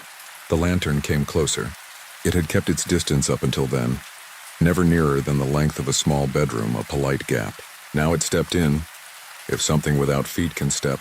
It came within arm's length, and for the first time I saw what it was not. It wasn't an electric lantern.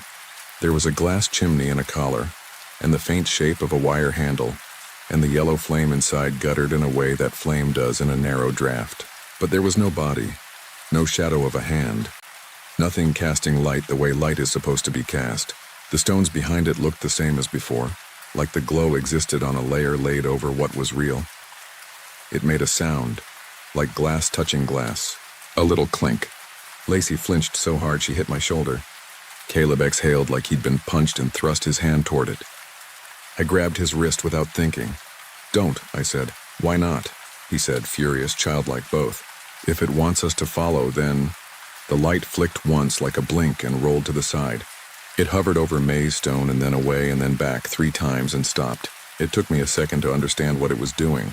It was showing us the name, but it wasn't the name I had read at the start. The stone still said Me Corley in the big letters at the top, but beneath the dates were wrong. Not completely wrong. The 1883 was still there. The second date, 1907, had softened the way chalk softens in rain and firmed into different numbers. My light shook in my hand as I read the curve of a 2, the tail of a 5. 2025. The 0 was still vague, like it was being decided. The lantern drifted down to the grass at the base as if inviting someone to see closer. On the line below the little verse, new letters had started to rise out of the stone like bubbles in lime. The first was a C, then an A, then, slow, terrible, the next curve hinted at an L. Caleb jerked away from me like he'd touched an electric fence. No, he said to the stone, because it was easier to say it to that than to the air. No. We're going, I said, and I felt something inside me go hard. We're going now. Downhill we get to the road however we do it. Pockets out backwards singing, I don't care, we ran. It was stupid to run. It was the only thing that felt like a choice. We crashed through briars and snapped twigs and tripped and caught each other and then didn't. The lantern came along beside us, never ahead, never behind, as if it had a claim we were pretending not to hear. I could taste metal. I could hear my own name in the sound of the wind, not whispered exactly, but rounded out in a syllable that fit too well to be random. We hit the fence again and this time didn't care about the gate. We grabbed the bars and hauled ourselves up, over and down, pants catching, hands skinning, Lacey gasping. We dropped on the outside on the slope into trees that were not stones, into brush that smelled like wild rose and rot. I turned to help Lacey and saw the lantern on the other side of the fence at the spot we'd climbed, bright as it had ever been, the glass chimney clear, the flame steady. It did not follow. For the first time, I felt that we had found a boundary and held it. Okay, I said, shaking out loud and to myself. Downhill. No lines, no paths. We slide if we have to. We went sideways and down, angling by the drag of gravity on our heels. Once we hit a dry creek and turned with it, and that felt right because water always goes somewhere you can follow. The trees opened and closed. The fog pulled back like an old sheet pulled from furniture. A shape moved across the lower slope that was too wide to be anything but the county road. And then the silver sliver of the truck's bumper caught a thread of moonlight, and I could have put my head on it and cried. We broke out onto gravel and stood with our hands on the hood, panting, filthy, shaking. Behind us up the hill, no light moved. The fence line cut the sky in a tiny wavering line like a wrinkle. We got in the truck. Caleb put the key in and turned it, and nothing happened. He turned it again and again, uselessly. Like the act of doing it meant we were still the kind of people whose trucks started. On the fourth try, the engine caught with a cough and the dash lights came on all at once. The clock read 5:52 a.m. None of us had looked at the time since the first awful hour, because the time didn't mean anything while we were in there. Lacey's hands were in her lap, palms up, as if she had been begging and forgotten to stop. The inside-out pockets of her jeans made little white petals against the denim. Caleb pulled us onto the county road. Nobody talked. We didn't hit the turn for Dottie's. We drove farther just because forward felt like the only direction left. When we reached a spot where a logging road widened out to let trucks pass, he eased off and parked. We sat there while the eastern sky turned the color of a bruise fading, and then of a cheap nickel, and then of nothing at all as day broke. Birds started. Somewhere down the valley a rooster crowed, small and tinny. Lacey coughed and laughed at the same time in a way that was not a laugh. We're okay, I said, and knew I sounded like someone on the phone to a dispatcher. We're okay. Caleb nodded once, but his jaw was clenched. He wiped his face with the back of his hand the way he used to when he cut himself shaving. I'm going back, he said. When it's light, I'm going back up to see that was all tricks. No, you're not, Lacey said low. I have to, he said. I have to see if that... He didn't finish. He didn't have to. We all saw those letters. We all saw the year decide itself as if someone were carving it with a very small knife from the inside. We did go back, but not that day. We slept through the morning in the truck. And when we woke, we drove to the sheriff's office to do the responsible thing. To say we might have done something dumb and... Would someone with a badge please tell us it was just fog and hills? Deputy Harlan listened without smirking, which made it worse. He was a big man with a kind face that had seen more wrecks than he should have. He took notes and didn't write much on the page. "You're not the first," he said when we ran down. "Township put that sign up 10 years ago when kids started bringing beer out there and posting videos. We go up sometimes and look after storms to make sure no stones fell. It's just a hillside. You get turned around. It happens. You ever see a light?" I asked. He considered and then didn't answer that. "You're not in any trouble. Don't go back at night. That fence is old, you could cut yourself bad. That's all I've got." We asked for the caretaker's name and went to see him, because we wanted someone older to tell us something else. He was a small man with tendons like cables in his neck, and a shirt ironed harder than church. He kept the key to a maintenance shed full of plastic flowers and a push mower with a belt that squealed. He listened to us the way you listen to rain in the next room, politely, not changing expression. When we finished, he walked us up in full daylight.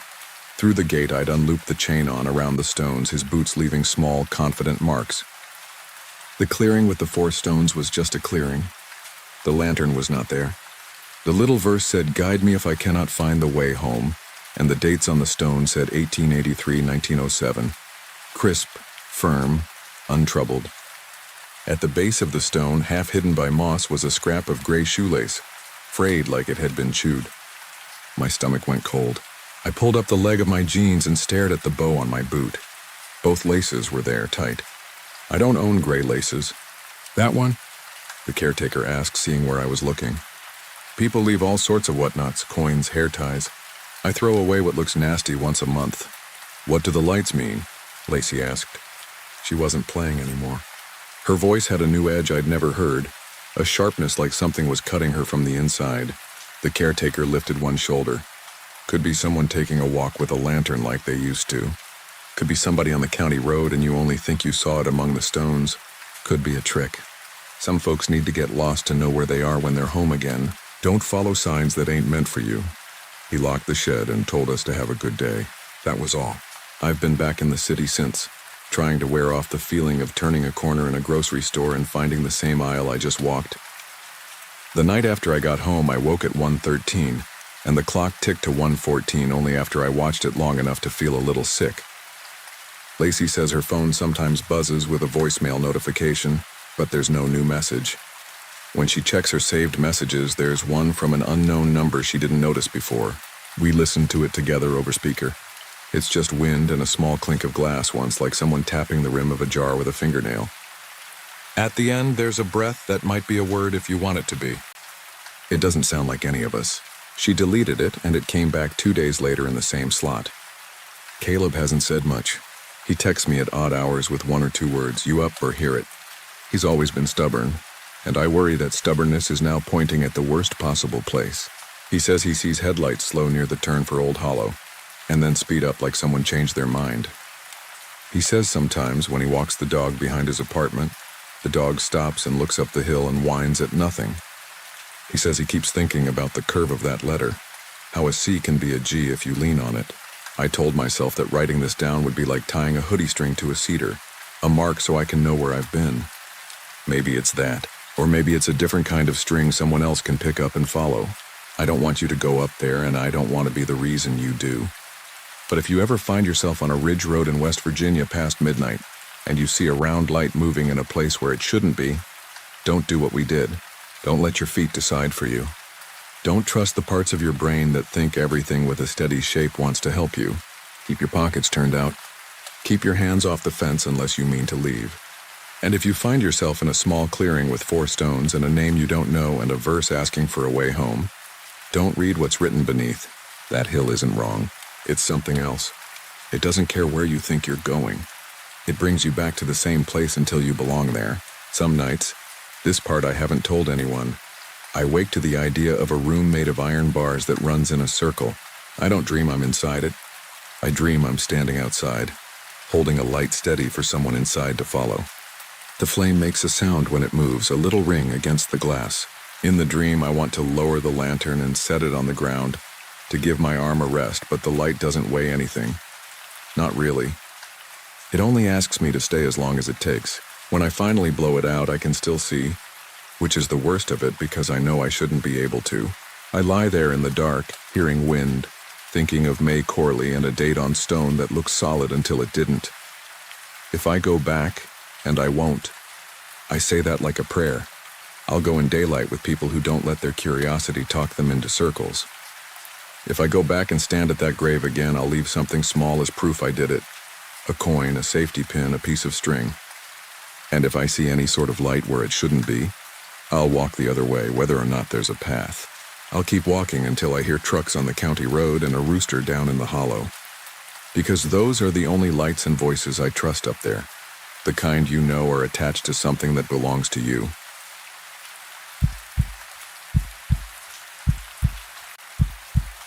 I didn't go out there to stir anything up.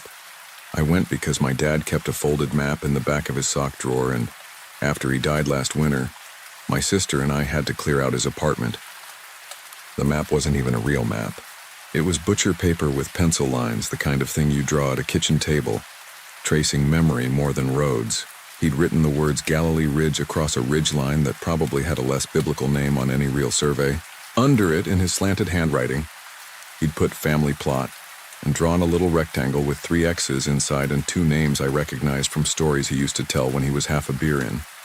Great-grandfather Thomas, great-grandmother Irene. In the margin, the word son, and then a scratched-out space as if he'd almost written his own name and changed his mind. He had never taken us there. It was one of those things he talked around, like the years he spent following construction jobs and the fight with his own father that sent him to California in the first place. He'd say, "One day I'll show you where our people are," then change the subject. After the funeral, my sister Leah said we ought to take his ashes somewhere that mattered. She meant spreading them in the ocean like in the movies. I couldn't picture him out there.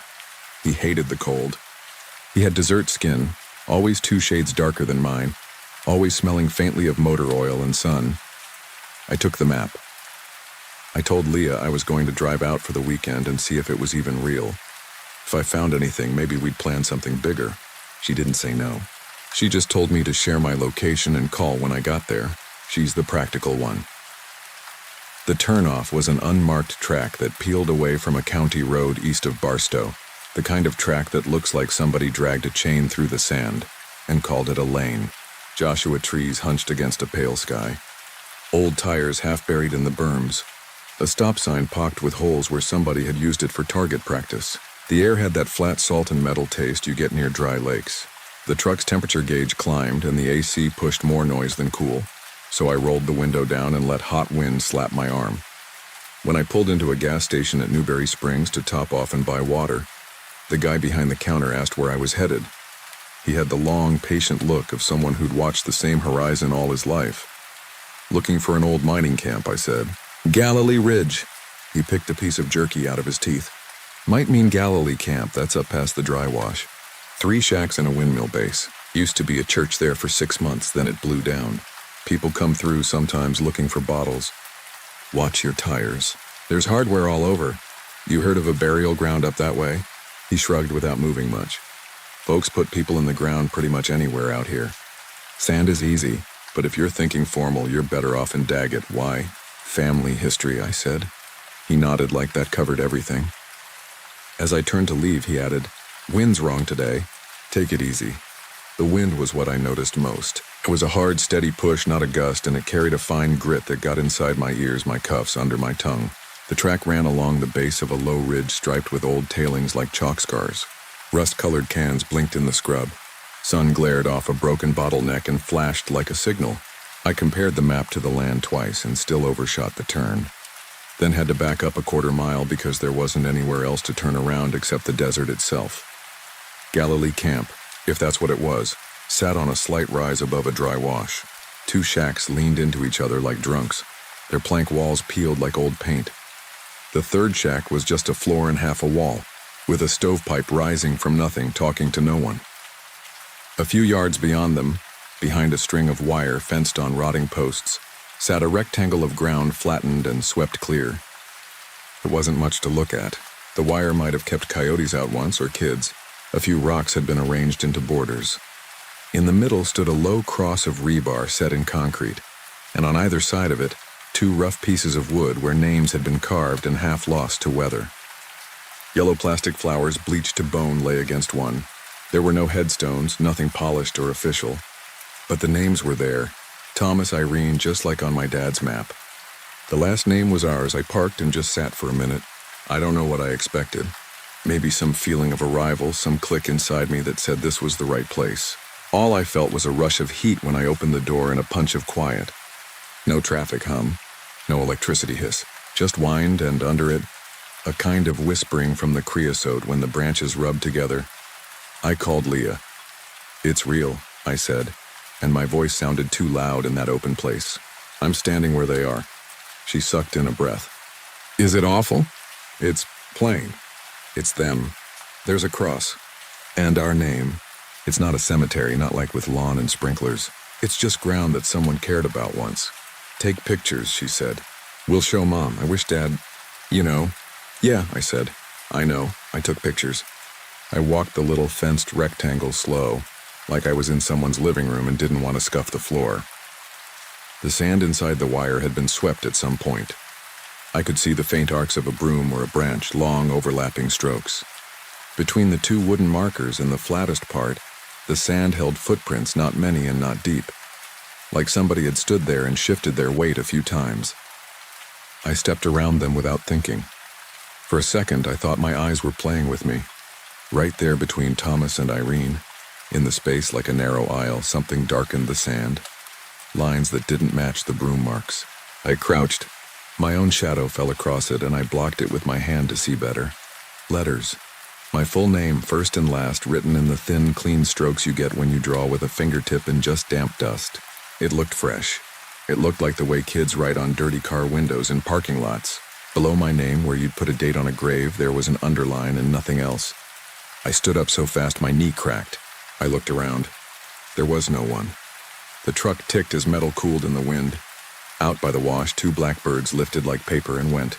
I told myself someone else could share my name. It isn't rare. I told myself a cousin had come out here years ago and done this as a joke, and the wind had kept it somehow, like the way it preserves animal tracks under the lee of a rock. None of that fit what I was seeing. The strokes had little mounds at their edges where dust had pushed up and fallen. When I brushed a fingertip across the first letter, the dust moved against my skin and smudged the line the way any fresh mark would. I wiped my name away fast, like I was rubbing a bad memory off a whiteboard. I made broad sweeps with my palm, then used both hands until the surface was smooth again, and the only lines were the old arcs of the broom. When I leaned back on my heels to catch my breath, the writing was there again.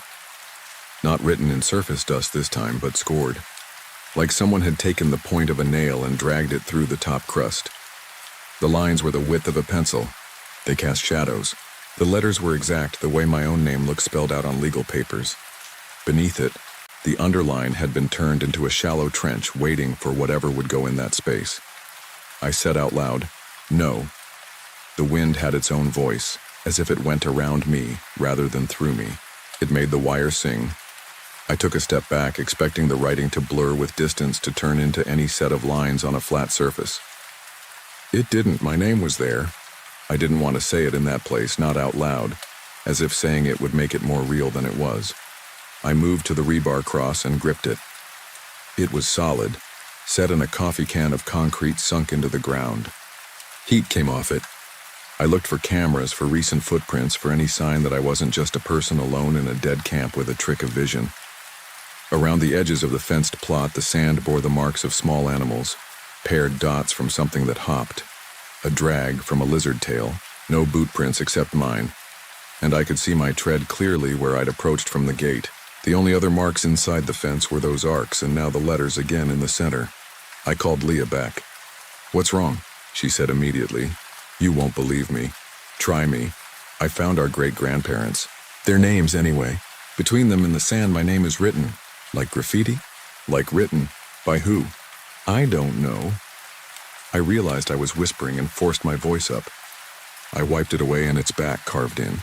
"It's the exact way I sign things." She didn't laugh. She didn't tell me to get out of there, which is what I wanted someone to say so I could blame them for what I did next. She said I'd take a picture. Send it. I did. I sent 3. One wide so she could see the context, one close. One so close you could see the little crumbs of crust pushed up from the trench under the underline.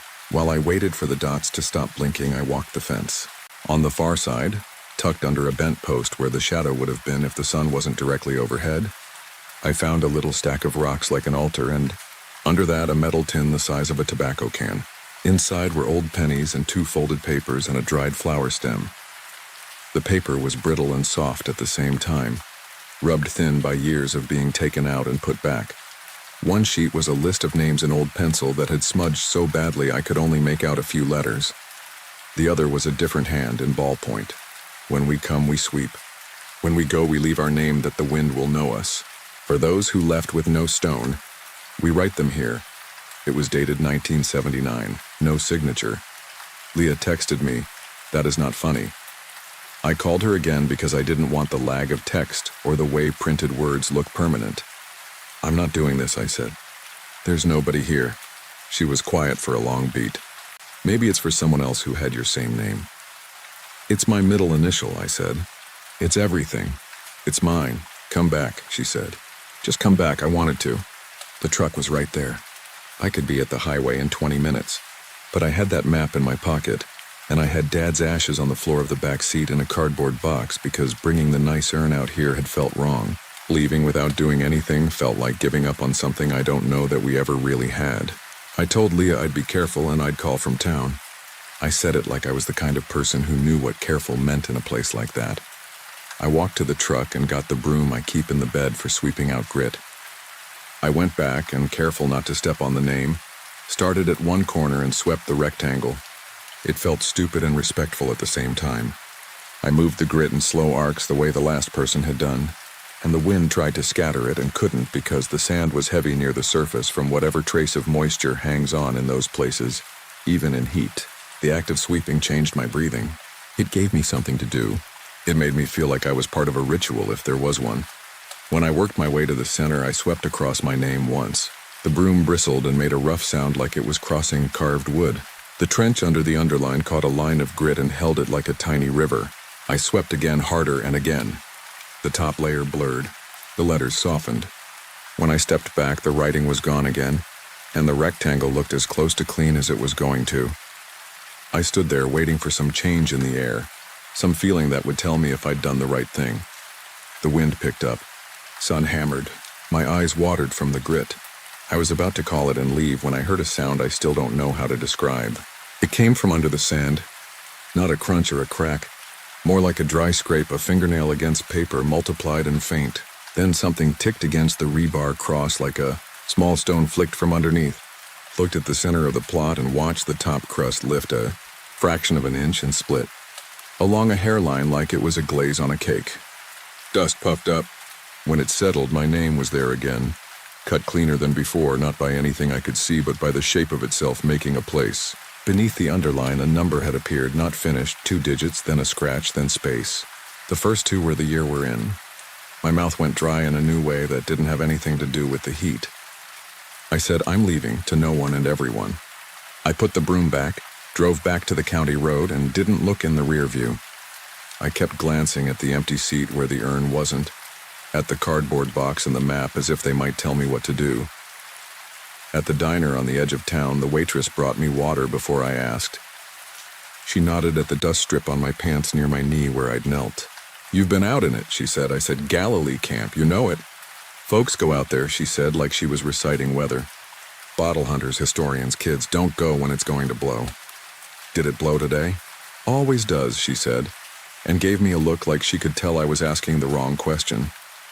On my way to the bathroom, I nearly ran into an older woman coming out with a paper towel in her hand. She had the kind of face you get in the desert, carved by squinting and laughter. She looked down at my boots, then up at me. "Where at Galilee?" she asked. "There's a little fenced area," I said. "By the shacks," she nodded once. "The soul's yard," she said. "My folks called it that. If you sweep, sweep the whole piece. Don't half it. Don't leave your mess for the next person to clean. We take care." Her eyes flicked to my pocket where the map made a crinkle when I shifted. "You kin to the ones there?" "Supposedly," I said. "You'll dream of them tonight," she said, like telling me the hours of operation. "Sometimes they put your name. Don't be scared of that. It's remembering. The ground remembers you to them. What does it mean if it puts a date? I asked before I could stop myself. She didn't smile. Means you should have brought flowers, she said, and slid past me. Leah called while I was at the counter paying. She'd shown the pictures to our mom, who'd just sat and looked at them without talking, which is what my mom does when she's scared. She wanted me to come home. I said I'd sleep at the motel and leave at first light. That way, I told myself, I could swing by the plot one more time with flowers from the grocery store and do it right. I didn't say that part to Leah. I let her hear what she needed. The motel air conditioner fought gamely. Grit slid under the door and made a line across the carpet like a tiny dune. I showered until the water went lukewarm and still felt coated. When I wiped the fog from the mirror with the towel, my name was written in the clear space, faint like the impression of a palm. I blinked and it was gone, and I told myself it had been a trick of streaks and the way we make shapes where there aren't any. I lay down and stared at the curtains and the seam where light sneaks through. I woke to my phone buzzing at 1 a.m. An unknown number with a local prefix had left a voicemail. I listened. Wind. A little tapping, like somebody with a ring on tapped their nail on a counter twice. Then a voice, scraped thin by age or by the way phones make ghosts of us. A woman said my full name, and then, as if she were reading it off something, she said the 2 digits of the year and paused. Static filled in after, and it cut off. I didn't sleep after that. I drove back before dawn with the headlights catching the reflective eyes of something low that darted off. The road in was worse in the dark. The whole desert looked like it was holding its breath waiting for the sun. I told myself I was going to put flowers by Thomas and Irene, and then put a rock over the center so the wind couldn't play its tricks. I told myself the phone call had been the woman from the diner being old and strange, and that people out here messed with each other for entertainment. I told myself everything that would keep my hands from shaking on the wheel. There was another truck by the shacks. A county unit with the badge on the door faded to its outline. A man in a tan shirt leaned against it sipping gas station coffee from one of those tall waxy cups. He watched me come in like he watched everybody, calm and ready. "Morning," he said when I got out. He looked at my bumper, then at my face like he had a list in his head and was checking boxes. "You the one who called about someone messing with the graves?" "I didn't call," I said.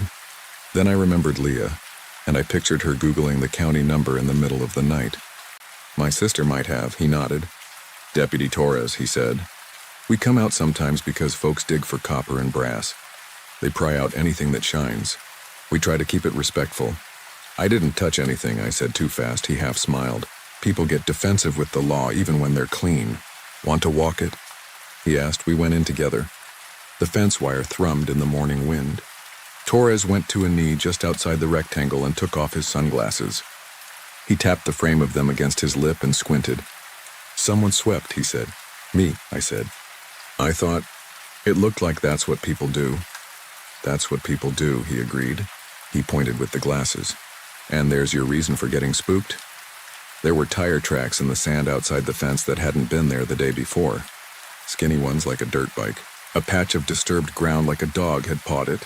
Boot prints stamped clean near the gate with a circular logo in the heel. Torres walked the fence slow. He knelt and sniffed and did a thing with his fingers in the sand like he could read it. He pointed to the track. "Two-stroke," he said. "Kids, they come out and drink. They love other people's memories. You should see them in Daggett. I'll leave a note for the ranger to swing by this way after school lets out." I moved to the center, feeling stupid for the way my heart hammered. The sand was smooth, as if my sweeping had taken everything of the previous day with it. I told myself I'd imagine the scratch, the lift of crust. I told myself the night had reset everything. Then I saw the line of darker sand under the rebar cross and followed it with my eyes to the middle. My name was there. Not written, not carved, but cast. Like a mold had been pressed down and the sand had taken the shape of letters with edges crisp enough to catch the dawn light. Beneath it, the underline held the first 2 digits of the year, and then, where the last 2 should go, a faint ripple like a wave, frozen under glass. Torres followed my gaze. He stood next to me, hands on his hips, and tilted his head. He said my name out loud, sounding it out. "That you?" he asked, as if there were a chance I'd say no. "It is," I said. "You do that yesterday?" he asked. I shook my head. I tried to wipe it. "It keeps coming back." Saying it made me feel like a child explaining to a teacher that the rules were wrong. He crouched. He reached out as if to touch a letter and then didn't. "You from here?" he asked. "LA," I said. "My dad was from out this way. He used to talk about this place." "People leave their names," Torres said. He was talking to the air or to the ground. They write names of folks who should have stones. "People die at the margin. It's a way to say somebody knew them." "What if the ground writes back?" I asked. He didn't answer. He stood and looked past me at the shacks. The wind pushed his shirt and made a flap at the hem. He said, "My Tia Ruth calls this kind of thing a taking of attendance." Then he added, because maybe he saw my face, "It doesn't mean what you think. It means the place knows you touched it. Like when you walk into a room and everybody looks up." He pointed at the underline. "Dates or people." Somebody added those. The underline wasn't cut until the second time, I said, and then realized how it sounded and shut up. He studied the ground again, and then something in his posture changed. Like a tiny notch inside him shifted. "You step back from there," he said, calm and not calm at once. I did. There was no dramatic sign, just a settling. The tiniest drop, like the air lost a half-pound of pressure. The crust of the sand flexed and then split along the underline. Not much. Enough to see a thin blackness open and close like a dry mouth. Torres put a hand on my shoulder and moved me farther back. We heard the bike before we saw it, whine rising as it crested the far side of the wash. A kid in a white helmet gunned through, then killed the engine when he saw the county truck and tried to coast past as if that would make him invisible. Torres didn't move. The kid sighed and turned in a circle and came back sheepish. He lifted his goggles, and he could have been any teen anywhere in America. Eyes bright, skin raw from sun, the look of someone perpetually caught between wanting to be invisible and wanting to be noticed. "Morning," Torres said. He didn't ask questions right away. He asked the kid about gas and homework and if his mom still worked at the laundromat. The kid relaxed under the attention, then tensed again when Torres asked whether he'd been out here last night. "Just riding," the kid said. His eyes flicked to me, then to the ground inside the fence. "We didn't mess with their place. My friend, he said the sand writes names. He said it like people say things they don't believe but want to." "You see it right?" Torres asked. The kid shook his head. "It was there. I didn't touch. It had a line under like it wasn't finished. He said you come back and it puts the date if you keep coming. Is that true?" "You tell me," Torres said. The kid's gaze held the middle and didn't move. We all stood there in the wind. The sand lifted and settled. A dust devil spun into being out by the tailings and walked 5 paces and died. I don't know why I stepped forward again. It felt wrong to let my name sit there like an invitation nobody answered. As soon as my boot sole touched the arc of swept sand near the center, the crust lifted in a fine, brittle curve and fell, and the ripple under the line smoothed. The 2 empty spots waiting for digits seemed to deepen, then went flat. The movement was tiny. It still made my stomach lurch the way it does when an elevator starts to descend. "Back," Torres said, and his hand was on my shoulder again, strong this time. We heard the tiniest knock then, like something beneath the sand tapped once to be polite. I got the picture in my head of a person flat on their back just under the crust, looking up at the sky through the thin skin of desert and tapping with the back of one finger. Torres let a breath out slowly. "Okay," he said. He turned to the kid. "You go home. Tell your mom I saw you acting right. Leave this place to people who know it." The kid didn't argue. He kick-started and rode away slow, head turned twice to look back. Torres looked at me. "You staying in town?" "Yeah. You going to keep coming back?" I didn't plan on that being the question. "I was going to bring flowers," I said. "I was going to try to set things right." "Bring flowers," he said. "Bring water. Don't bring fear. Does that work?" "Sometimes," he said. I came back that afternoon with a plastic bouquet because real flowers would have been silly in that heat. I brought a gallon of water and poured it slow at the bases of the creosote, and watched it sink into the ground as if the earth had been thirsty for years. I swept again. I didn't touch the center. I put pennies from the tin by the rebar cross and said my great-grandparents' names out loud, and then my dad's, because I couldn't come this far and not. The wind had dropped. The place felt still in the way the desert only gets for a minute, like a held breath. I told the ground I wasn't staying. I told it I had to go back to a life with rent and traffic and an apartment that smelled like other people cooking. I said I'd come back with Leah. I said it like a promise, not to bind myself to it, but so someone would hear me. On the way to the truck, I felt the urge to look back one more time. I don't know why. People in stories always say they don't look back. I looked. My name was still there, clean as type. Under the line, the first 2 digits of the year were set and the other 2 waited. It felt like standing in front of a cashier who has rung up your things and is waiting for your card. There was no threat in it. There was no mercy either. At home, the dust that had gotten into everything didn't leave. I vacuumed. It made a line under my bed where the broom couldn't reach. Leah came over with her laptop to show me obituaries and land records and old newspaper clippings about a church service held at a place called Galilee Camp, where a woman named Irene had led the singing for minors and children. She wanted to turn it into something good, a family project. I wanted that too, I did. But at night, I woke to the sound of my phone buzzing with no notification. Just the heavy feeling that I had missed a call from a number the world doesn't keep track of. When I checked in the morning, the recent list would have a blank space where a name should be and a time associated with it that matched the minute I woke. I tried to be normal. I told myself what Deputy Torres told me, that attendance didn't mean doom. But I stopped walking across playground sand on my way to the parking lot at work, because the first day I did it, I looked down and saw 1 letter of my name trailing from my heel. I stopped writing my name on forms unless I had to.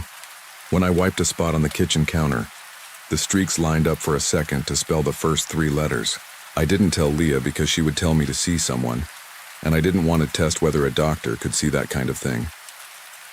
A month later, an envelope came with no return address and postmark smudged. Inside were photocopies of pages from a spiral notebook. Lines ran faint under cursive. The first page said, Galilee Attendance Book.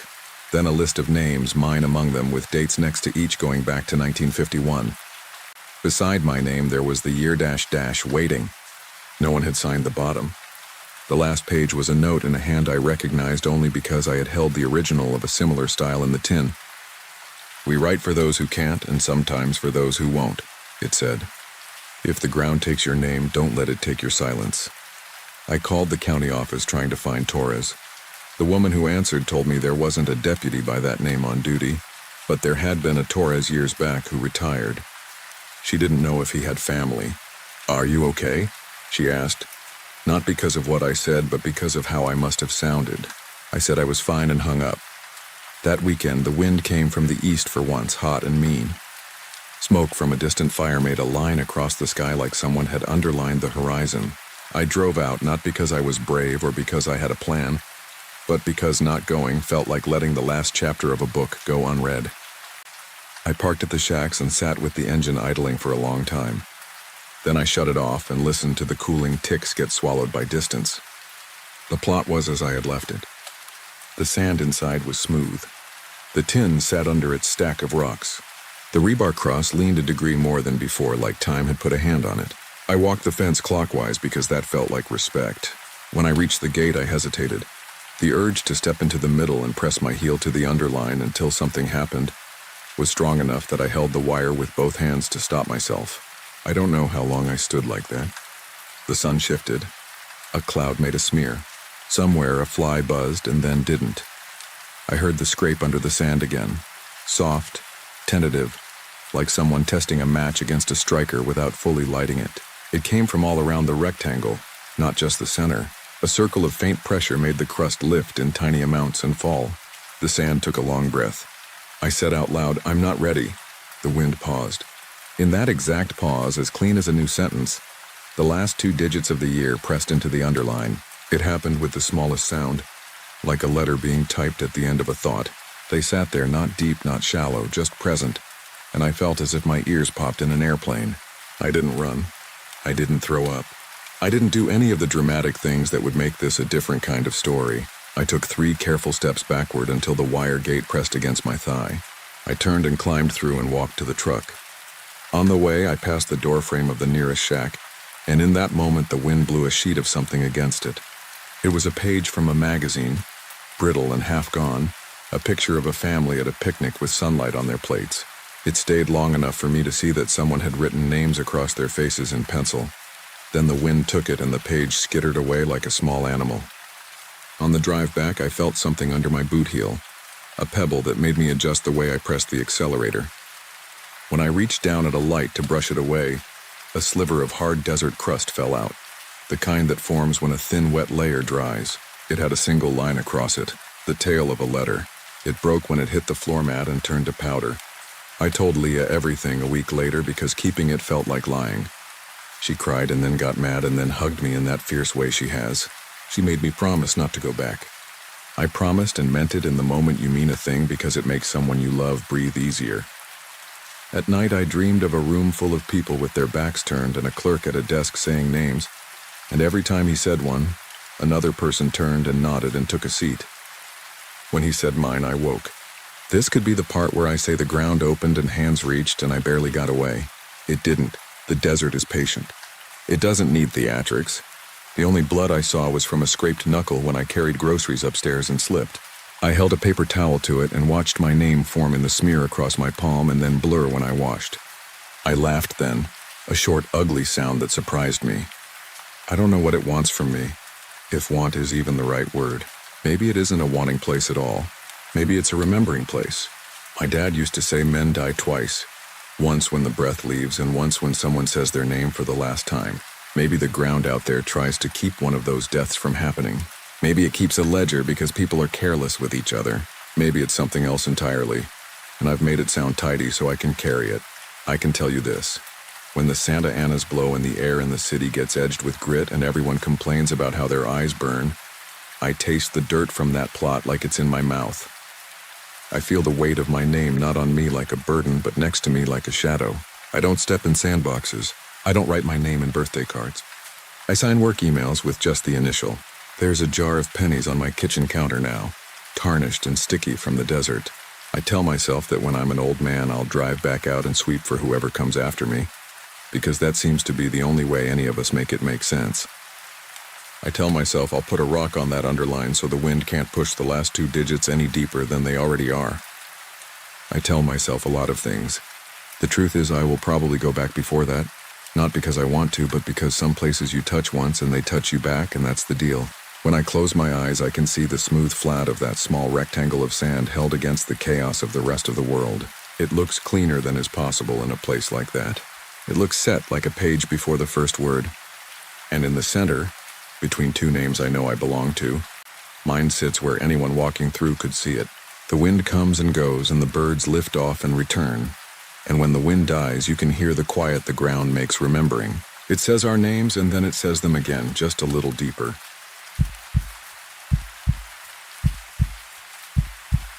I'm not posting this to scare anyone for fun. I just need to put it somewhere that makes sense to people who don't live here. Because when you tell a story like this in person in the hill country, folks either nod like it's old news or they get real quiet and change the subject. I want someone who doesn't know our roads and our rock and our hard bright stars to hear me and say, yeah, I can see that happening. Because it did. It was late June, the kind of heat that sticks to you even after the sun goes down. I'd driven out from San Antonio to help my cousin Danny move some boxes into her new rental near Blanco. She'd landed a job at a winery off Highway 281 and needed to be in by Monday. My buddy Joel tagged along because he'd never turned down a night drive through the hill country, and he's the sort of guy who thinks every back road hides the world's best taco stand or a ghost. He had a little Zoom recorder he kept in his glove compartment for collecting weird sounds for his music projects. He called it fieldwork, which sounded fancier than it was. Mostly he recorded wind and insects and the occasional train horn and layered it under his beats. We were sweaty and irritable and a little high on too much gas station coffee when Danny mentioned the chapel ruins. We'd just strapped the last box of cookbooks with a ratchet strap in the back of her SUV, and she was flopped on the tailgate scrolling her phone. There's this cemetery out on a county road, she said. The old chapel fell in back in the 50s and people still hear a kid laughing there at night. Like a child in your chest. That's what it says. In your chest, I asked. Like indigestion? No, Danny said. Like it climbs in. People write about it like it vibrates through their ribs. Joel perked up. That's infrasound or some resonance thing. Or a nightbird. A whippoorwill will mess you up if you don't know the call. He said it with that upbeat skepticism that's almost an invitation. Danny shoved her phone at him. Open on her screen was a forum thread with blurry pictures of low limestone walls and a toppled bell. The location was described in the way locals share secrets while pretending not to. A left-off FM 473, past a cattle guard, look for the live oaks that lean like old men, take the Caliche Road. The comments were split between teens daring each other and a couple of older users who said to leave it be. One of them, a woman with a profile pic of a cactus in bloom, wrote, "Don't go past the old foundation. That laugh gets in you and it doesn't want to leave." Joel grinned and tapped the recorder in his pocket like a gunslinger patting a revolver. "I could use a new texture for the intro track." Kid laugh under cicadas. "That's eerie gold." Danny made a face. "It's not funny, man. I didn't say funny. I said music. I should have insisted on showers and sleep." But it was a dark, clear night with the Milky Way like spilled salt across the sky. And there was a crackling energy you only get on Texas back roads in summer, when the heat hasn't decided to give you a break yet. We were already awake. Our hands were gritty with dust.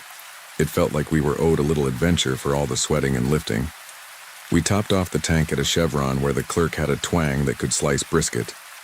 When Danny asked for directions to the county road by name, the clerk didn't blink. "You don't want that," she said.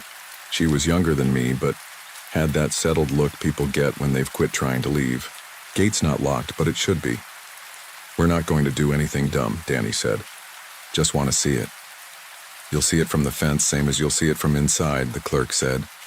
And then she leaned a little and looked over the counter at our dusty knees and shoes like a mom. "Don't step on the slab. That's where it lives. People don't listen. Then they come in here and ask me for ice water and breathe like their shirt's too tight. And they don't laugh right for a while. Like there's a shadow to it. Milk in their laugh." I remembered that phrase later. Milk in their laugh. At the time, I just thought she was mixing metaphors. We bought water and a king-size Kit Kat to split and promised to be respectful. She gave us a look that said promises are cheap and watched us leave through the glass. FM 473 slides you through hills and limestone cuts that glow pale even at night. We killed the radio and let the cicadas take over. The heat rose off the blacktop like the road was breathing. When we crossed a narrow bridge where a dry creek shouldered through cypress, Joel said, "That's a perfect reverb chamber down there. You could read a grocery list and sound like a prophet." Danny pointed out a leaning cluster of live oaks on the left, just like the thread said, and we turned down a chalky, rutted lane. The sign at the start had once probably said something like Pleasant Rest Cemetery, but the paint had blistered off, and someone had hung a faded wreath with blue ribbon on the fence. The Caliche Road ended at a cattle guard. Beyond it, another stretch of fence, a gate that looked like it had been welded by someone who didn't trust the world, and then rows of stones under a scatter of oak. We parked by the road and walked in. The gate wasn't locked. It just complained like an old dog at being moved. We stepped through and stood in the hush that cemeteries have even when the insects are screaming. You know the feeling. You step somewhere, and the air adjusts around you like you set down a heavy bag. The stars were bright enough to make shadows. Our headlamps cut tight cones across limestone and old names. The chapel wasn't much at a glance. 4 partial walls, the roof long gone, the bell cracked and half buried in a bed of sedge. You could see where the foundation stones made a low lip, a shallow rectangle of the past. In one corner was a tumble of masonry that might have been the little raised platform where a priest would have stood. Someone had left a toy there, a plastic truck with one wheel missing and a jar with wilted wildflowers. A white stone cross leaned against the rubble like it was tired. "I told you," Danny whispered as if this place required a lower volume. "It's just sad." Joel had his recorder out. He clicked it on and watched the little LEDs glow. "Audio's rolling," he said. "Give me some room tone." He held his breath, and so did we. The night obliged. Cicadas.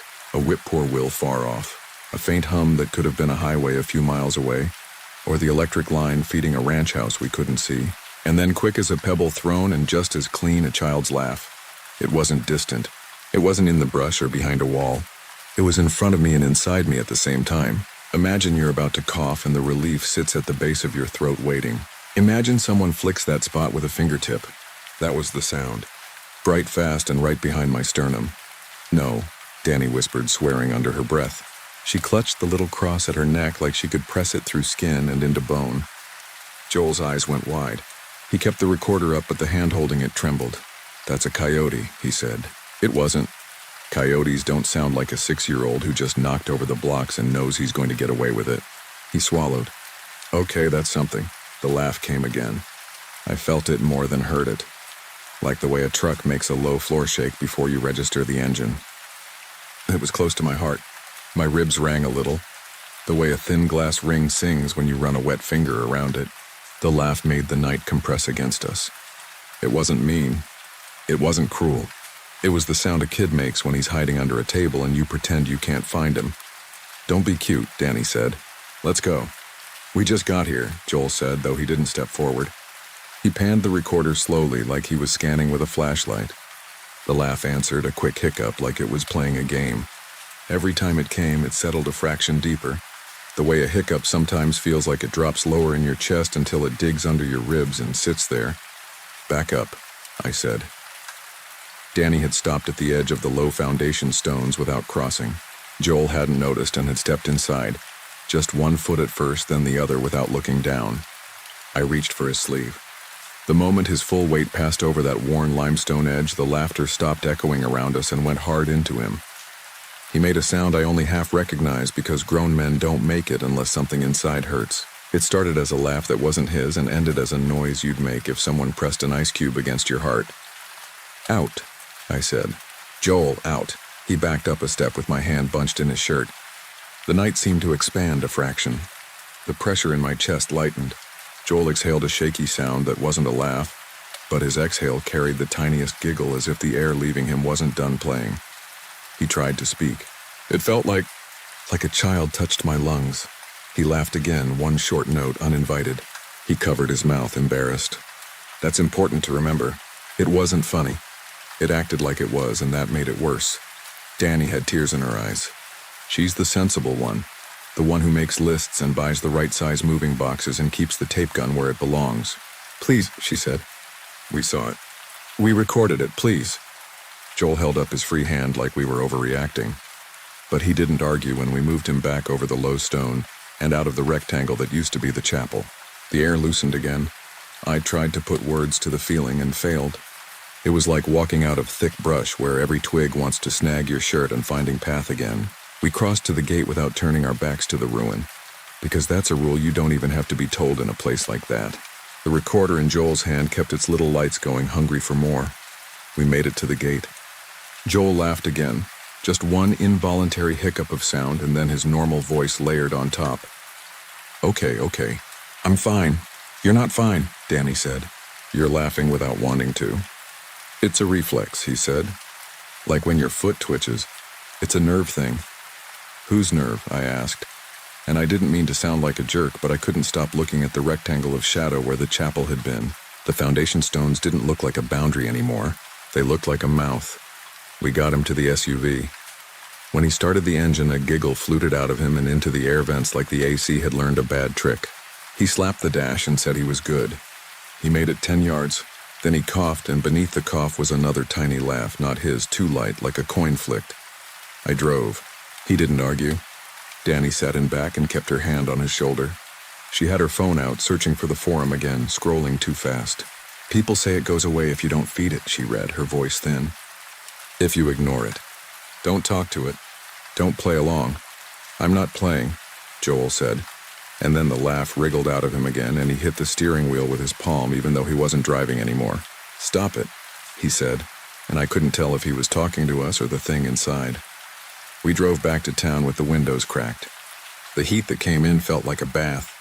I tried not to say anything that could be mistaken for a game. No peekaboo jokes. No "are we there yet?" Joel was quiet between the spasms, and when they came, he would press his fist to his sternum and grimace like he had an air bubble stuck under bone. He tried humming under his breath like you do to reset a hiccup. Bad idea. The laugh answered that hum and shaped it like a kid mocking a tune. He went quiet again. We crashed in Danny's new place. Boxes everywhere. A couch that hadn't found its living room yet. Joel lay on the floor, hands folded on his chest like a restless tourist in an art museum. Danny found a box with cups in it and poured water like a nurse.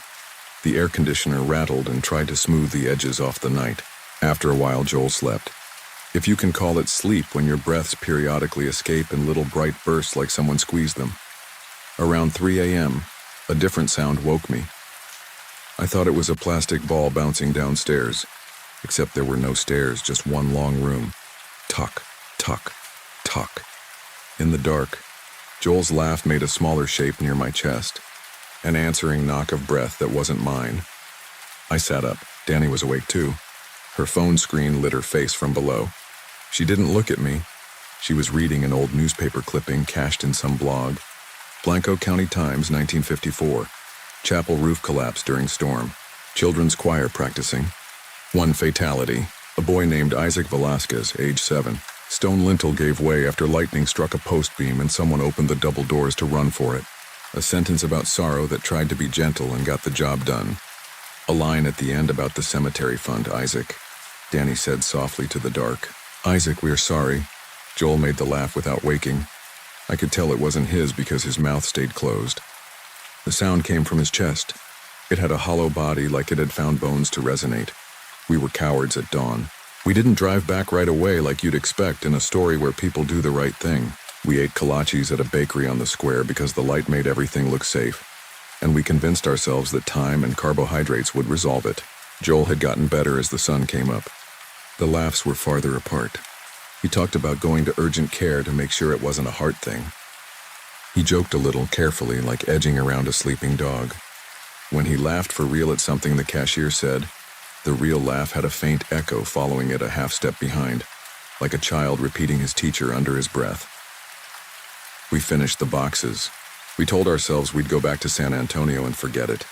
We were halfway through loading the last duffel when a woman in a straw hat and work gloves walked up the path and said, "You were at San Isidro last night." She didn't say it like a question. She was older than us by a couple of decades, but there was a wiry strength in the way she stood. The hat shadowed her eyes. Dirt smudged her jeans and knees and thighs from actual work. Danny froze with the duffel halfway into the SUV and swallowed. "We just looked," she said. "We didn't touch anything." The woman took off the hat. Her hair was gray and braided tight. She didn't smile. "My name is Rosa Ramirez," she said. "My family looks after that place. Not official. The county doesn't pay us. We just do it because somebody has to." "We're sorry," I said. "Ma'am, we really are." Rosa glanced at Joel. He had gone still like a hunting dog when the birds settle. He hadn't laughed in a few minutes. You could see him waiting. Rosa stepped closer and tilted her head like she was catching a faint sound. "He's got it," she said. "I can hear it when he breathes." Joel tried for a normal look. It came out sheepish and scared. "I'm fine." "You're not," Rosa said, and there was no meanness in it. "But it can be loosened. Not by ignoring it. The more you pretend, the deeper it will sit." The forum said, Danny started, but Rosa flicked her eyes at her and she stopped. "People talk," Rosa said. "We pray and we shovel and we set stones back when boys knock them. We hear things nobody posts about. You stepped across the old threshold. That is the line where it went from the world to the inside. It's not a curse. It's just a place that remembers the shape of sound. That roof came down in a storm and made pockets in the rock. If you know instruments, you know how a hollow body hums. Bones hum too. He took you in because you were warm, and you stood where he learned to sing. He learned to laugh in there. Choir practice every Thursday. That laugh doesn't know it's not supposed to move to a new body. It's not the whole child. It's a piece that never figured out where to sit." "Isaac," Danny said. "Is that his name?"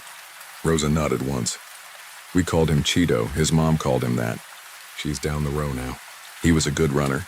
That's what everyone said after. He would outrun the sun. The day the roof came down, people heard him laugh just before it.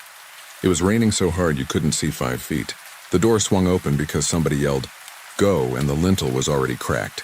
When it fell, the sound it made was like a bell with a voice in it. People in their kitchens 2 miles away felt it and didn't know why they wanted to sit down." Joel made the small laugh then, not because he wanted to. It leaked. Rosa didn't flinch. She reached into her back pocket and pulled out a small paper bag folded at the top. She handed it to him. Inside was a packet of marbles in cloudy glass, the kind you buy in netting at a dollar store for a kid who will lose them under furniture in 10 minutes. "You're going to take him back," she said, "and you will not go past the old altar. You will stand on the step and you will breathe out and you will not speak like it's a game. You will set those marbles where he can see them and you will tell him to run." He liked the sound of glass on stone. "Don't ask how I know." "I know." Joel's mouth had set in a hard line I recognized from when he was trying not to cry. "I didn't mean to take anything," he said. "That place is a bowl," Rosa said. "It drinks what you bring. The laugh will ride you wherever you go. It will be quiet sometimes. It will wake you when you don't want it to. You'll cough and you'll hear yourself as a boy. It will choose the moments that make it easiest for it to stay. It doesn't want to leave because your chest is warm. That is its only reason. Danny nodded like a student. We can go now. Sun's not right, Rosa said. Come at dusk. Bring water. Don't bring fear. Fear is another bowl. It was the longest day I can remember. Not in hours, in tightness. You know how when you're waiting for a phone call, you're sure will be bad? Every sound stands out like it's standing on its tiptoes. That was the day. We killed time by putting up Danny's shelves and pretending the little after-laugh following Joel's real jokes wasn't a thing. Once he sneezed and the kid's laugh hitched a ride on the end of it, and he stared at the wall for a long time. He recorded nothing. The recorder stayed in a drawer under a stack of folded dish towels like a gun you don't deserve to hold.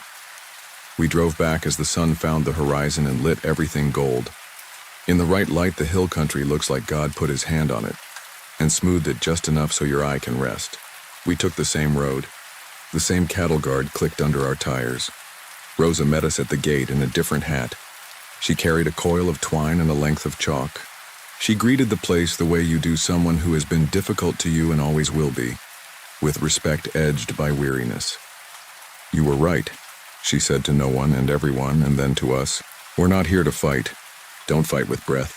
Breath is faster and it will win. The ruins looked smaller in daylight.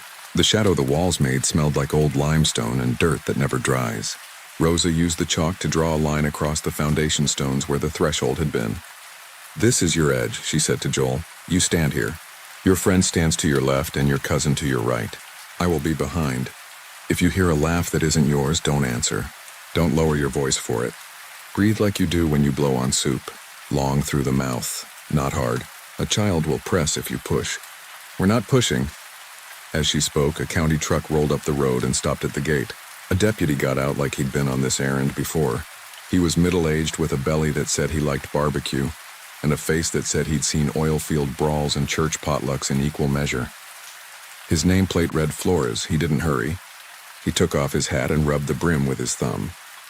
Rosa, he said. Evening, she nodded. Evening, Manny. You got trespassers? No, she said. I got helpers, he looked at us. We probably looked like the type. Out-of-towners, or at least out of this cemeteryers. He sighed because the world is full of people who think sorrow is an attraction. Be quick, he said, and he stood by the gate and watched like he was at a parade he hadn't chosen to attend. Joel held the bag of marbles like he was carrying an egg. He stepped onto the chalked line and stopped there. He took a breath like Rosa had said, not a big dramatic one, just a long warm exhale. At first, nothing. The shade worked its way around our ankles. The cicadas tuned themselves one notch higher. In my chest, a ghost feeling that wasn't mine made a small shape like a hand touching glass. Joel breathed again and again. Long, quiet. The fifth exhale came out of him with a tremor. The laugh hopped up like a fish in shallow water. It slapped him once from the inside. He swayed. Danny's hand went to the back of his shirt. Rosa shook her head just enough to see. Marbles, she said softly. Joel set the net bag on the low stone step that once held the altar. He took the knot in his fingers and worked it loose. His fingers were clumsy. He spilled them. The marbles ticked and clicked over limestone.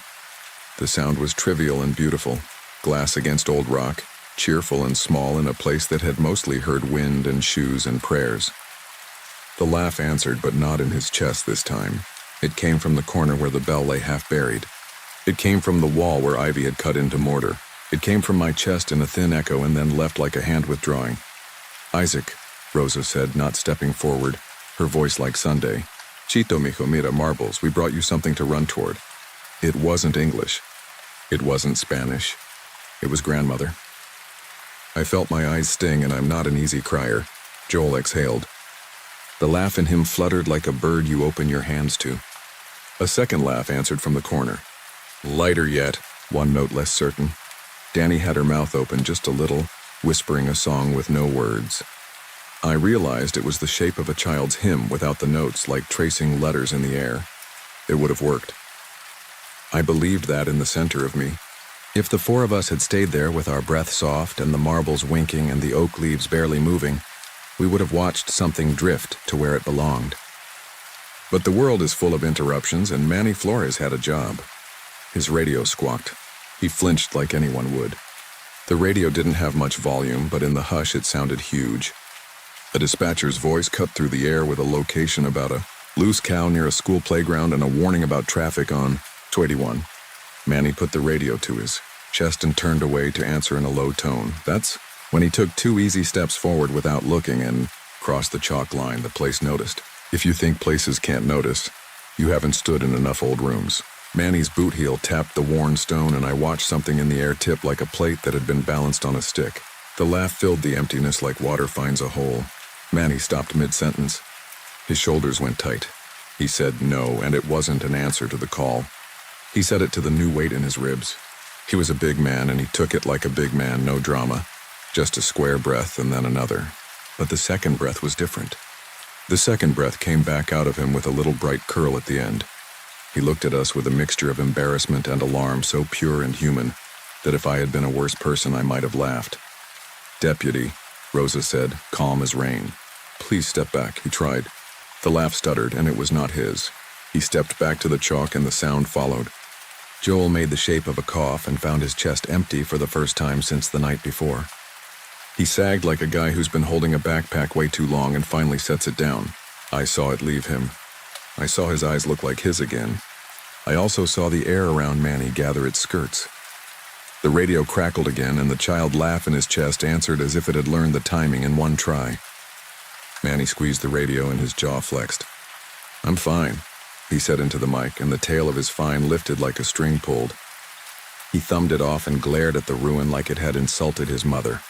Rosa moved then, not to touch him, but to stand closer to him than you'd stand to someone you don't love.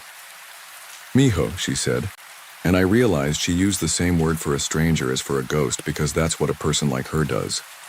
"Don't talk into it. It will like the echo. Give it your quiet." She put a hand near his elbow without quite taking hold. I saw how close she was to grabbing him and hauling him back by force. I also saw how that might turn the whole thing into a game. Manny did what good men do when a woman older than them tells them how to behave. He listened. He turned down his volume. He exhaled the way Joel had, long and low. The laugh in his chest rode it like a paper boat. It trembled. It seemed to look around without eyes. You could feel it choosing. It had options now. It could have gone for any of us. It hovered invisible in the space between heart and bone. My own ribs sang once, brief like a fork run along the edge of a glass. It touched me, interested, then slid on. I felt it settle back toward the corner by the bell, like a cat that had hopped to a new lap and decided the old one was warmer. Then something small and ordinary saved us. A grasshopper sprang out of the sedge and landed on the marble nearest the altar step. Its weight made the glass click against the stone, the lightest sound, happy and nothing. The laugh moved toward it. Not to eat it, not to scare it. Just because that's the sound a boy would follow. Manny's breath emptied without that bright hitch. He stared at his own chest like the stranger had stepped out. "Okay," Rosa said, and her voice had a tremor like a woman who has wrestled calves in grief. "Now we breathe. We breathe, and we do not hurry, and we do not brag, and we do not beg. We just breathe until the air knows where home is. We did that. No more heroics." Present tense. Long exhales. I kept my eyes on the marbles because watching them helped me imagine a boy watching them too. They looked like little bottled worlds. A blue, a green, a smoky clear with a ribbon inside. They clicked when a bug touched them. The oak leaves rattled a little. The light bent and went thin and gray the way it does right before true dark. You could feel the night's cool hand move across the back of your neck. Joel's chest stayed his. Danny's hand never left his shirt. Manny shook his head once like a dog coming out of water and stood near the gate, hat in both hands as if ready to throw it like a net if the air gathered wrong again. Rosa whispered something that could have been a prayer or a recipe. The marbles clicked once more. The laugh answered from the corner, and then, not like a bang or a fade, but like a door closing in another room, it was gone. Not utterly. Not forever. Just gone enough that my bones didn't hum and my breath didn't taste like chalk. Nobody clapped. Nobody said we did it. Rosa picked up the net bag and left the marbles. "He can share," she said. The other children know the sound too. Sharing is the first rule of leaving anything behind. We walked out the gate, a little shaky, like your legs after a long drive. Manny looked like he had something to say and didn't. Sometimes the only way to pay respect to a thing is to not put words on it. He put his hat back on and tipped it to Rosa like a gentleman and to us like we were idiots who had learned something the hard way. "If you feel it again," he told Joel, "drink water and sing to yourself, but in your head. Don't give it your voice, and don't go back in there thinking you're some kind of doctor." "Yes, sir," Joel said. He meant it. We all did. We got in the SUV. Joel put both hands on the wheel like he was in driver's ed.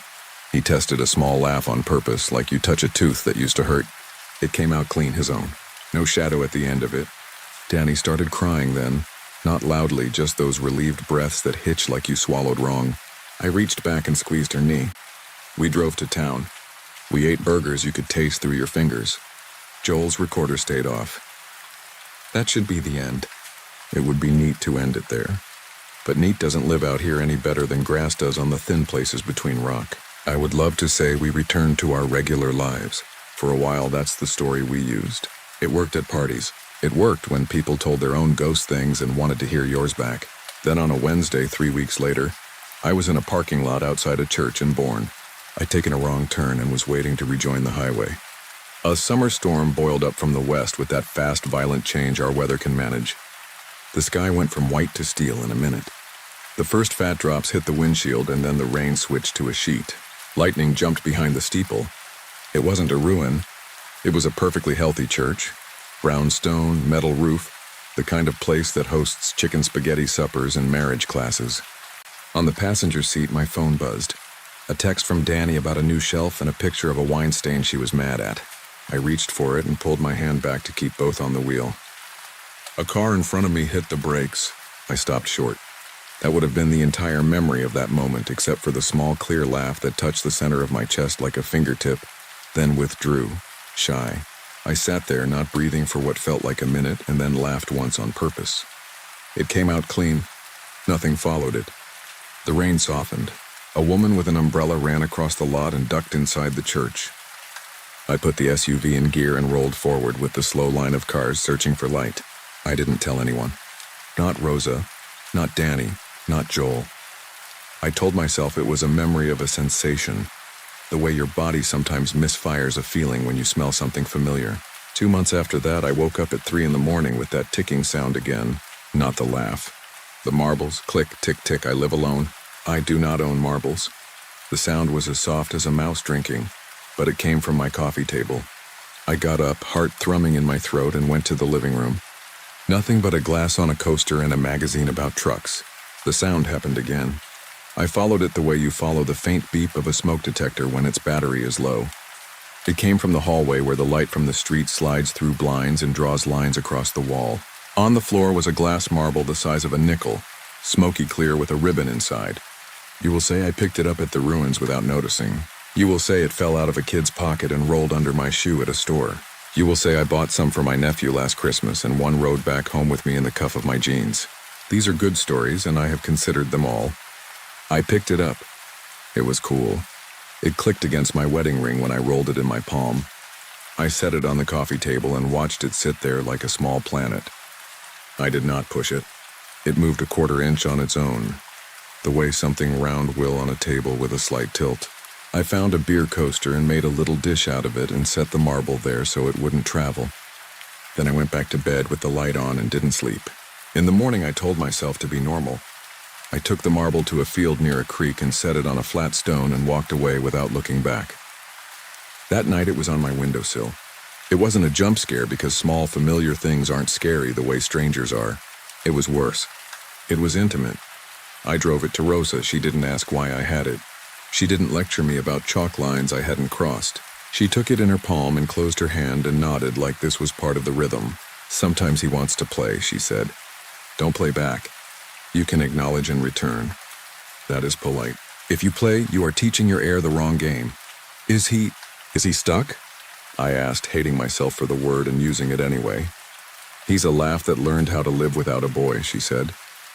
Pieces like to pretend they're whole. The chapel taught him the wrong lesson. It made him heavy and small. A laugh should fly. We gave him a path to the corner again. He'll remember other paths sometimes. If he visits you, you keep your breath yours and you give gifts that don't let you give more than you mean. I don't want to be mean, I said, and that came out raw. I still don't know from where. I didn't know him. He wasn't mine.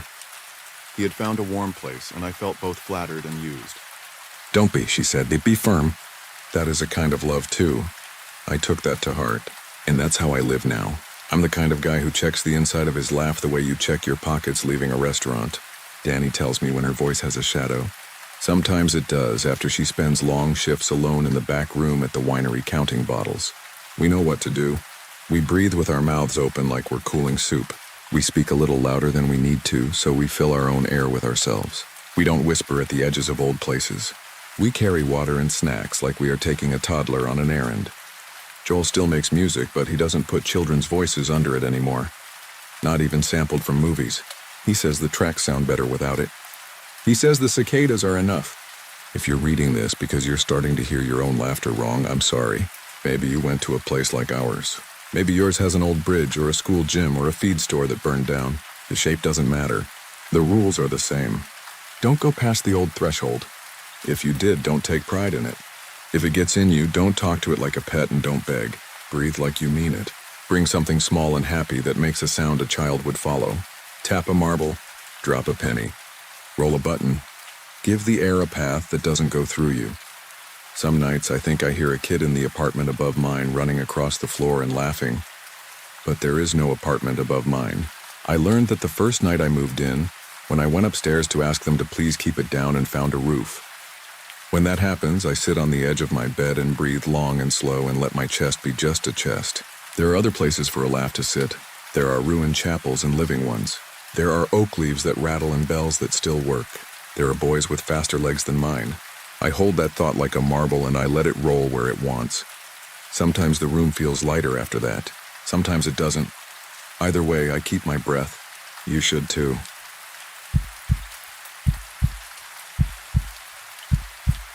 I wasn't raised on ghost stories. My family told practical ones about boat motors dying on black water, and the way a storm can turn a road into a river without telling you it planned to. My Aunt May kept the kind of faith that doesn't need superstition. She came from the school of bake a pie, sweep the steps, say a prayer, and don't make a fuss. When she asked me to drive down to St. Martin Parish to help pick up tree limbs after a late summer blow tore through the bayou, I said yes and meant it. She volunteers at a little place off a dirt loop where the live oaks bend low and the ground bubbles if you dig too deep. La Sainte Marguerite Cemetery is what it says on the weathered sign, but everyone just calls it Saint Margot. It's behind a small church on piers with a bell as thin as a spoon. The graves are not fenced off from the cypress and the water like they are in city plots. They meet the swamp politely, like neighbors sharing a boundary that moves when it rains. I arrived the weekend after the storm, late August heat making the air taste like a wet battery. May's house sits on blocks and hums at night with the generator when hurricanes chew the lines. Her neighbor, Mr. Thibodeau, waved from a lawn chair with a red ice chest under his hand like a small bulldog. He said the mosquitoes were bad enough to carry a man to confession. I swallowed a joke and said I'd let them drag me if they wanted. He took that for humor and cackled. We drank sweet tea at May's kitchen table, and she laid out a list with a pencil stub.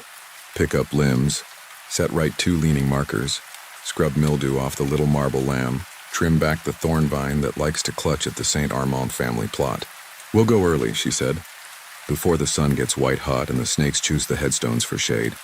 Her friend Janelle met us at dawn the next morning, bringing coffee and a chip on her shoulder about her night shift at the nursing home. She's the kind who talks like she's thinking fast while moving faster. The 3 of us rode out in May's pickup, bed rattling with rakes and a borrowed weed eater and a plastic tub of candles warped from previous summers.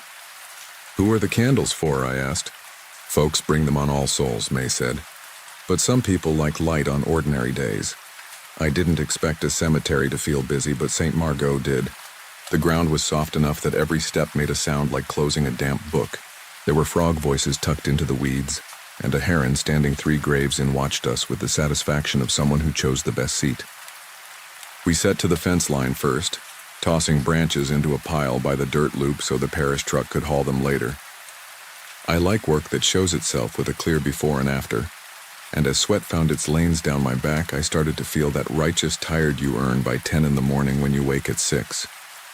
Janelle talked about Mrs. Ortego on her floor, who still believed her deceased husband would come at lunch. She keeps an extra roll on the tray, Janelle said, breaking a twig and flicking it. She'll pat the empty bed and say, "You better eat while it's hot." I wish someone loved me like that, and also I hope I don't end up feeding bread to a memory. We didn't see the woman until we'd already righted one of the leaning stones and were working on the second. I was on my knees, hands under the base trying to find purchase, when May stopped in that abrupt way careful people do when they don't want to disturb something and also don't want to step closer. Her hand went out like she was stopping a child at a curb. "Don't set your weight yet," she said. I froze, half crunched, and followed her gaze past my shoulder. On the far side of a broad headstone with a flat top big enough to place flowers and a lunch pail, something darker than the shade was tucked behind the right edge. My brain told me it was a shadow tangled in root and weed. My skin told me to stand up slowly and lift my chin. She was crouched like a runner who never took the signal. Her arms hugged her shins. The side of her head pressed to the stone as if she were listening for the sea. Her eyes were wrong and a little too round, shiny in a way glass is shiny when it catches daylight in a straight line. She didn't blink. I would have said woman if you forced me to choose a word. Her hair was stringy and flattened where it dragged on her shoulder. Her dress looked like a sheet turned into a garment with impatient hands and held together by the fact that no one had the nerve to tell it to fall. I might have stood up and called out and embarrassed us all for seeing a tired mourner in a private moment, if not for what happened next. The heron croaked and shifted to its other leg. I flinched a fraction because the sound was uglier than I expected. That tiny movement cost me sight for a heartbeat, and when my gaze found the headstone again, the woman was on the left edge of it, same crouch, same distance. The new position impossible unless she'd moved faster than a thrown knife and somehow without making a sound in the soup of a place where even dragonflies make a noise. Janelle whispered, "Do you see that?" And the way she pinched my sleeve put me back into my body. "Don't blink together," May said very calmly. "Stagger it." She said it like she was telling us how to carry a sofa up a narrow staircase. She kept her eyes on the stone and allowed her words to go sideways and find our ears. I don't remember deciding to test anything. I think we didn't want to be fools. May said softly, "I'm blinking." She closed and opened once, a deliberate stage blink. Nothing changed. Janelle said, "Now me." She blinked. The woman heaved taller by a thumb's width, a motion that looked like backbone stacking. I refused my eyes the thing they wanted and insulted every instinct I had by continuing to stare. Tears collected and stuck. My lids stung. "Don't be stubborn," Janelle said through her teeth. "You'll shake." I blinked. When I opened, the woman's face was nearer the edge and I could see the polished whites of her eyes carrying a small reflection of the sky. People who do contacts talk about the wind drying you out. It felt like that to the power of whatever makes a person understand they are prey if they aren't careful. "Back away," May said. "We don't need to prove anything." We obeyed her voice in the way you obey a nurse or a fireman at a doorway.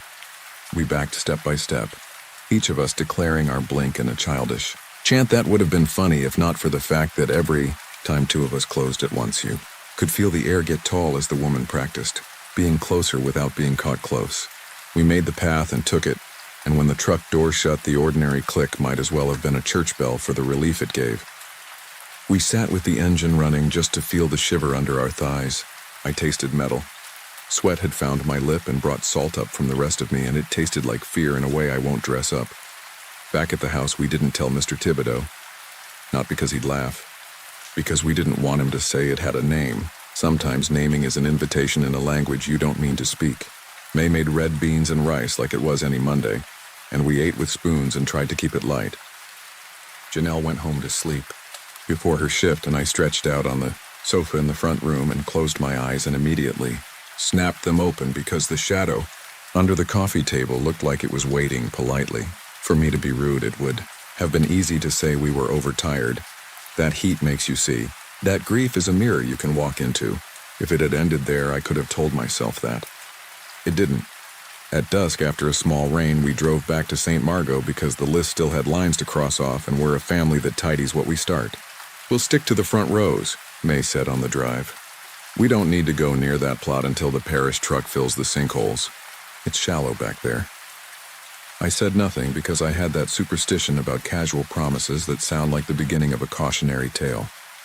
We worked with the light fading to honey. A couple in their 60s walked by on the dirt loop, the man tipping his cap, the woman carrying a grocery sack of silk flowers tucked in like "please don't judge me for choosing plastic." A boy on a bicycle braked at the church steps and drank from a hose and waved the way kids do when they aren't sure why they're being polite, but no, it's expected. Normal. The normal makes the strange feel like you're to blame for thinking about it. We cleaned the lamb and set the tiles back on a grave that had shifted, and as the frogs turned from a few scattered croaks to a chorus, the boy on the bike stood on his pedals and called to us, "There's a lady behind that one." He pointed toward the Boudreaux stone with its carved iris and the porcelain oval of a woman with Dexatrim cheekbones and a careful hairstyle. "She keeps switching sides," he added with a grin that wanted it to be a prank he was telling on us. His mother went very still and took his wrist without looking at what he had pointed to. "We're going home," she said, careful, like stepping off a curb into traffic. "Say good evening." The boy did as he was told. The woman didn't look back at the stone, and I got the chills not because of the stone, but because of the modest way the mother obeyed a fear she wasn't going to say out loud. That night, Janelle called during her break. A resident had slipped her hand out of her mittens and unplugged a monitor. Janelle had discovered her whispering to the empty chair by the window. The whisper had that urgent hiss old women use when they want to tell you something without telling the room. I asked her who she was talking to. Janelle said. She whispered, "Hush and look quick. She'll go to the other side if you blink." Janelle laughed at herself because she's brave in the way people are brave when they don't feel allowed to be scared. "It bothered me more than it should," she added.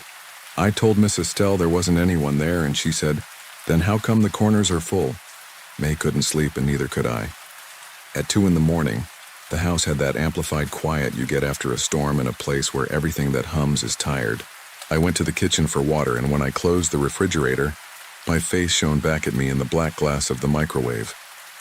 My eyes in the reflection looked like someone else's for a sentence's worth of time.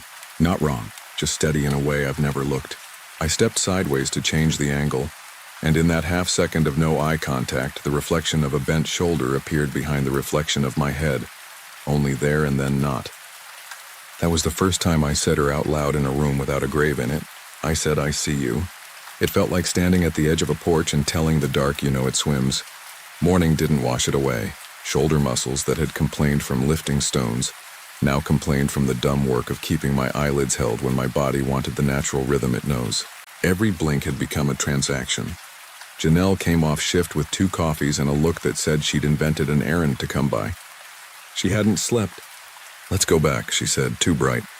"I want to see if she's tied to that one stone or if she likes any old slab as long as it's an edge."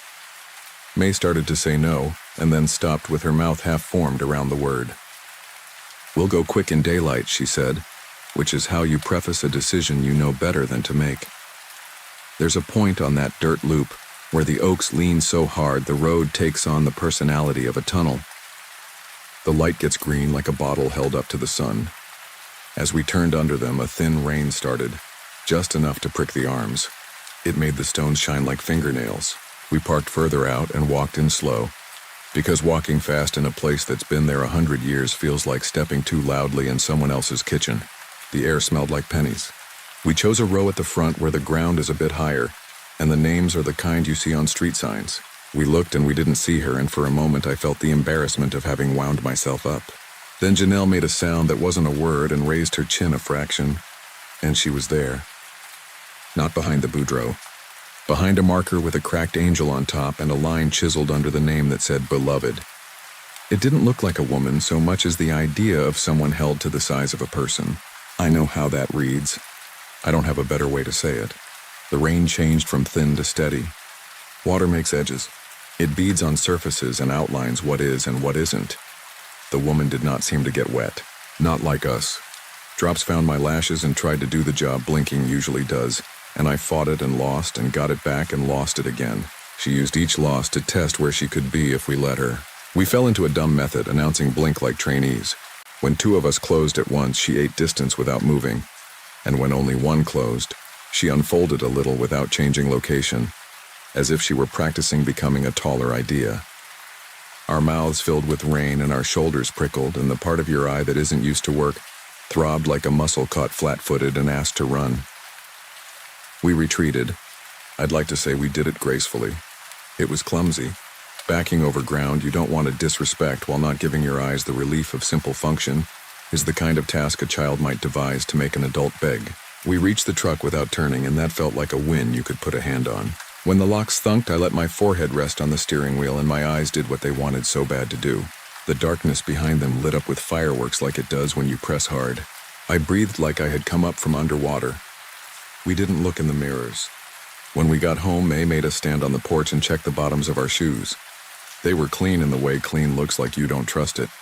That should have been the end. We should have said we did a foolish thing, and then we did a little more of the foolish thing, and now we are done. Except Aunt May is who she is, and she had to go back that evening for a jacket she'd left on the church rail. I told her I'd go in her place. She told me to quit treating her like a china plate. We compromised in the way families do, where no one wins. Which is, we both went. And Janelle came too, because she claimed she had nothing better to do than worry at home. We timed it wrong with the sky. On the way there, the clouds rolled in hard from the south, and the radio gave the kind of beep for weather that makes you think of a dentist appointment you forgot to cancel. "It will blow over," May said. "And if it doesn't, we'll wait it out on the church steps." The first sheet of rain came like a curtain pulled too fast. We ran under the overhang and shook ourselves the way dogs do without offense. The bell rope swung in the wind and knocked the bell gently, making it sound like a cup tapped with a spoon, and I hated that sound with an intensity that surprised me. Lightning threw the graveyard into stutters of negative and positive, black and white, as if the whole place was being photocopied badly in real time. Between flashes, detail went gray. With each flash, edges regained their authority. We said together without agreeing, "Don't look for her," which naturally meant we did. I don't think she lives there like a thing that needs a house. I think she is happy in places that teach us to expect something to be behind something. In the whiter-than-day flare of a close bolt, I saw her behind the same broadstone from the first morning, only a foot lower than before, as if the leaf litter had taken some of her. The thunder chased the light, and the noise shook the boards under our feet. The three of us jerked like the string beneath a puppet line. That was all the permission she needed. She learned to use thunder to move. While we were ears, she was eyes. While we flinched, she rehearsed closeness without being caught being close. She slid from right to left in the space of blink-length bright, and then used the noise to press nearer the steps. I didn't see motion. I saw results. We did not have an exit plan. You make plans for fires and floods. You don't make plans for a thing you've only ever called a story. When lightning moved off a fraction and the sound softened to long kettle drums, the rain still hard enough to blur edges on everything, May said, "Don't give her your names." As if that was a piece of the world she could nail down with instruction. Janelle took my forearm in a grip I will remember with my skin until my skin isn't mine anymore. She said, "We'll move when it's between, when it's not full dark or full light." It was the worst plan I've liked. We stepped from under the porch into the wet that felt like walking through a curtain made of strings. I kept my eyes on the world as if the world would notice and take care of me for the compliment. The path turned slick. The grave borders that are only pretend fences looked taller in the weather. Walking among them without touching felt like threading a needle on a moving bus. We got 50 feet and the thunder rolled single and then double, and the light returned with a hard flash that printed the woman, crouched behind a marker that didn't have enough depth to hide a rabbit. Janelle's breath made a whistle in her nose because she hadn't dried properly from laughing too hard at something her body called a joke earlier that day. She wiped at it without meaning to, a tiny turn of her shoulder, and the woman used that kindness to tuck herself behind Janelle's calves for a moment, and then behind mine, and then behind May's, not touching but blatantly using our shapes like stones. It felt obscene and intimate at once, like a stranger resting their chin on your shoulder, through your shirt without your body having noticed the weight. That was the first physical thing. No cold, no fingers. Just the knowledge of pressure shaped like watching turned into touch. We made the truck like penitent thieves, not running, not because we were noble, but because we were terrified of falling and giving her the dignity of gravity. I unlocked and slid behind the wheel, and the keys I kept in my pocket for safety stuck to my wet thigh and refused to come out like a child, clinging to a parent in a doorway while the storm at a birthday party breaks a piñata. My hands shook hard enough that I missed the ignition the first try. When the engine caught, it sounded like a friend. We left the church square in the mirror. I kept my eyes on the road, not generous enough to risk a glance back. Janelle said, "Don't look." At the same moment, my brain told me to check the passenger footwell for wet oval marks. I didn't check. I kept us on the dirt loop until it became something pretending to be pavement, then the real thing. At home, there was a chin-shaped smear of moisture on the outside of the driver's side window, exactly where a patient would rest their head to watch their loved one go in for a procedure. I wiped it with the flat of my hand and my palm tingled like a foot waking. I'm aware of how ridiculous this sounds, how the mind offers you symbols and you accept them because the alternative is sitting in a bright kitchen and saying out loud that your world is the same. It isn't. The world is still the world. It simply has an extra way light falls. From then on, the woman didn't need the cemetery. That's my theory. Or maybe she never did, and all along it was our comfort that told us spirits choose a single address. I started finding her in the places I lazily make edges without saying that's what I'm doing. Between the stacked dishes and the sink wall, she lived in possibility. In the space between the washer and the fridge where we slide the broom, she took the elbow it offered. On the day I drove into Lafayette for groceries, I stopped at a slow light and looked left, and in the mirrored glass of a pharmacy, I was a ghost in a driver's seat, and behind my head, a shape that did not belong arranged itself against the reflection of a facade that had corners a child could hide behind. I didn't look long. Prolonged looking felt like letting her taste. You want rules. I wanted them too. You want someone old to say, if you do this, it will stop. If you bring bread on a Tuesday, if you say a name in reverse, if you don't say a name at all. The only guidance we got was courtesy disguised as folklore. In the grocery line, Mrs. Naquin from choir told May to throw a pinch of salt over her shoulder when she locked the door at night. The man changing our oil said, without being asked about anything supernatural, that you shouldn't talk to anyone who calls your name from behind a hedge after dark, even if you know that voice, because kindness can wear a borrowed mouth. A teenager at the dollar store warned his friend not to take handouts on paper unless he wanted to carry a message he couldn't read. None of them used the cemetery to explain what they said. The parish does that. It grows instruction the way Spanish moss grows, from the air and whatever it can hold on to. Our mistake was thinking we could outstare it. That's a proud kind of silly. Your eyes are yours until they aren't. They are tools, and they are also small wet animal things easily bullied by grit and wind and the weight of their own lids. On the second Thursday after the storm, when the parish truck finally came for the branches and the men loaded our piles in the heat, Janelle came by sweaty from a nap that hadn't taken and said she wanted to try something with mirrors. If she likes edges, we'll put her in a place where every side is an edge, she said, bringing a full-length mirror from the spare room and the small squares we used to check costume makeup last Mardi Gras. We stood in the hallway where light makes a corridor, and we leaned the big mirror at an angle to catch the doorframe, and then we held the little ones to live inside the big one, chasing back corners until the glass made its own hallway. We were trying to trick ourselves into control. It worked exactly as long as it felt fun. Then the reflection down the line, 4 mirrors deep, showed someone crouching behind the frame in a repetition that lagged half a second from the live ones, and that lag gave her room to move behind us in the mirrors without moving behind us in the hallway. It should have been funny. It wasn't. We turned the mirrors to face the wall and felt as childish as kids punishing toys. I left for home 2 days later because real life has a schedule that doesn't respect your private hauntings. Back in my apartment, Baton Rouge traffic making the kind of noise that stands in for weather. I tried to be the version of myself that goes to work, rings up membership renewals at the gym, makes rice on Tuesday and calls his aunt on Sunday. For a week it held. Then I went to a funeral because a man who taught me to change a tire when I was 16 had a stroke, and I owe him several miles of safety. The cemetery was a neat one behind a brick church with the kind of grass that looks expensive. I told myself St. Margot had been a parish-specific experience, a localized mercy that I had left where I found it. I didn't plan to walk past the rows when the service ended. I planned to go to my car and put the AC on high and drive to the corner store where the cashier calls everyone baby. But my feet are my enemy when my eyes want proof of something. I walked 2 rows over under the pretense of throwing away a program. I felt watched the way you feel watched by a good librarian. Not mean, just aware. I looked down the long flat plains of polished granite and found her where my brain knew she would be, behind a headstone with the name Babineau cut shallow. I shifted my weight to relieve a heel that had gone to sleep. When my attention moved from the stone to the feeling of foot and back to the stone, she moved as if she'd kept her hand on me while I looked away.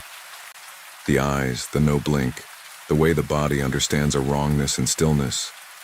It all came back without any grace period like grief offers sometimes. I didn't blink on purpose and my body ignored me and did it anyway. When I opened, she was gone, but a damp half-moon lay on the stone where a chin could have rested if a chin was a thing you could borrow from no one. I keep the jar of camphor cream May made on my nightstand, and I rub a thumb under each eye before bed like a football player painting lines. It doesn't help.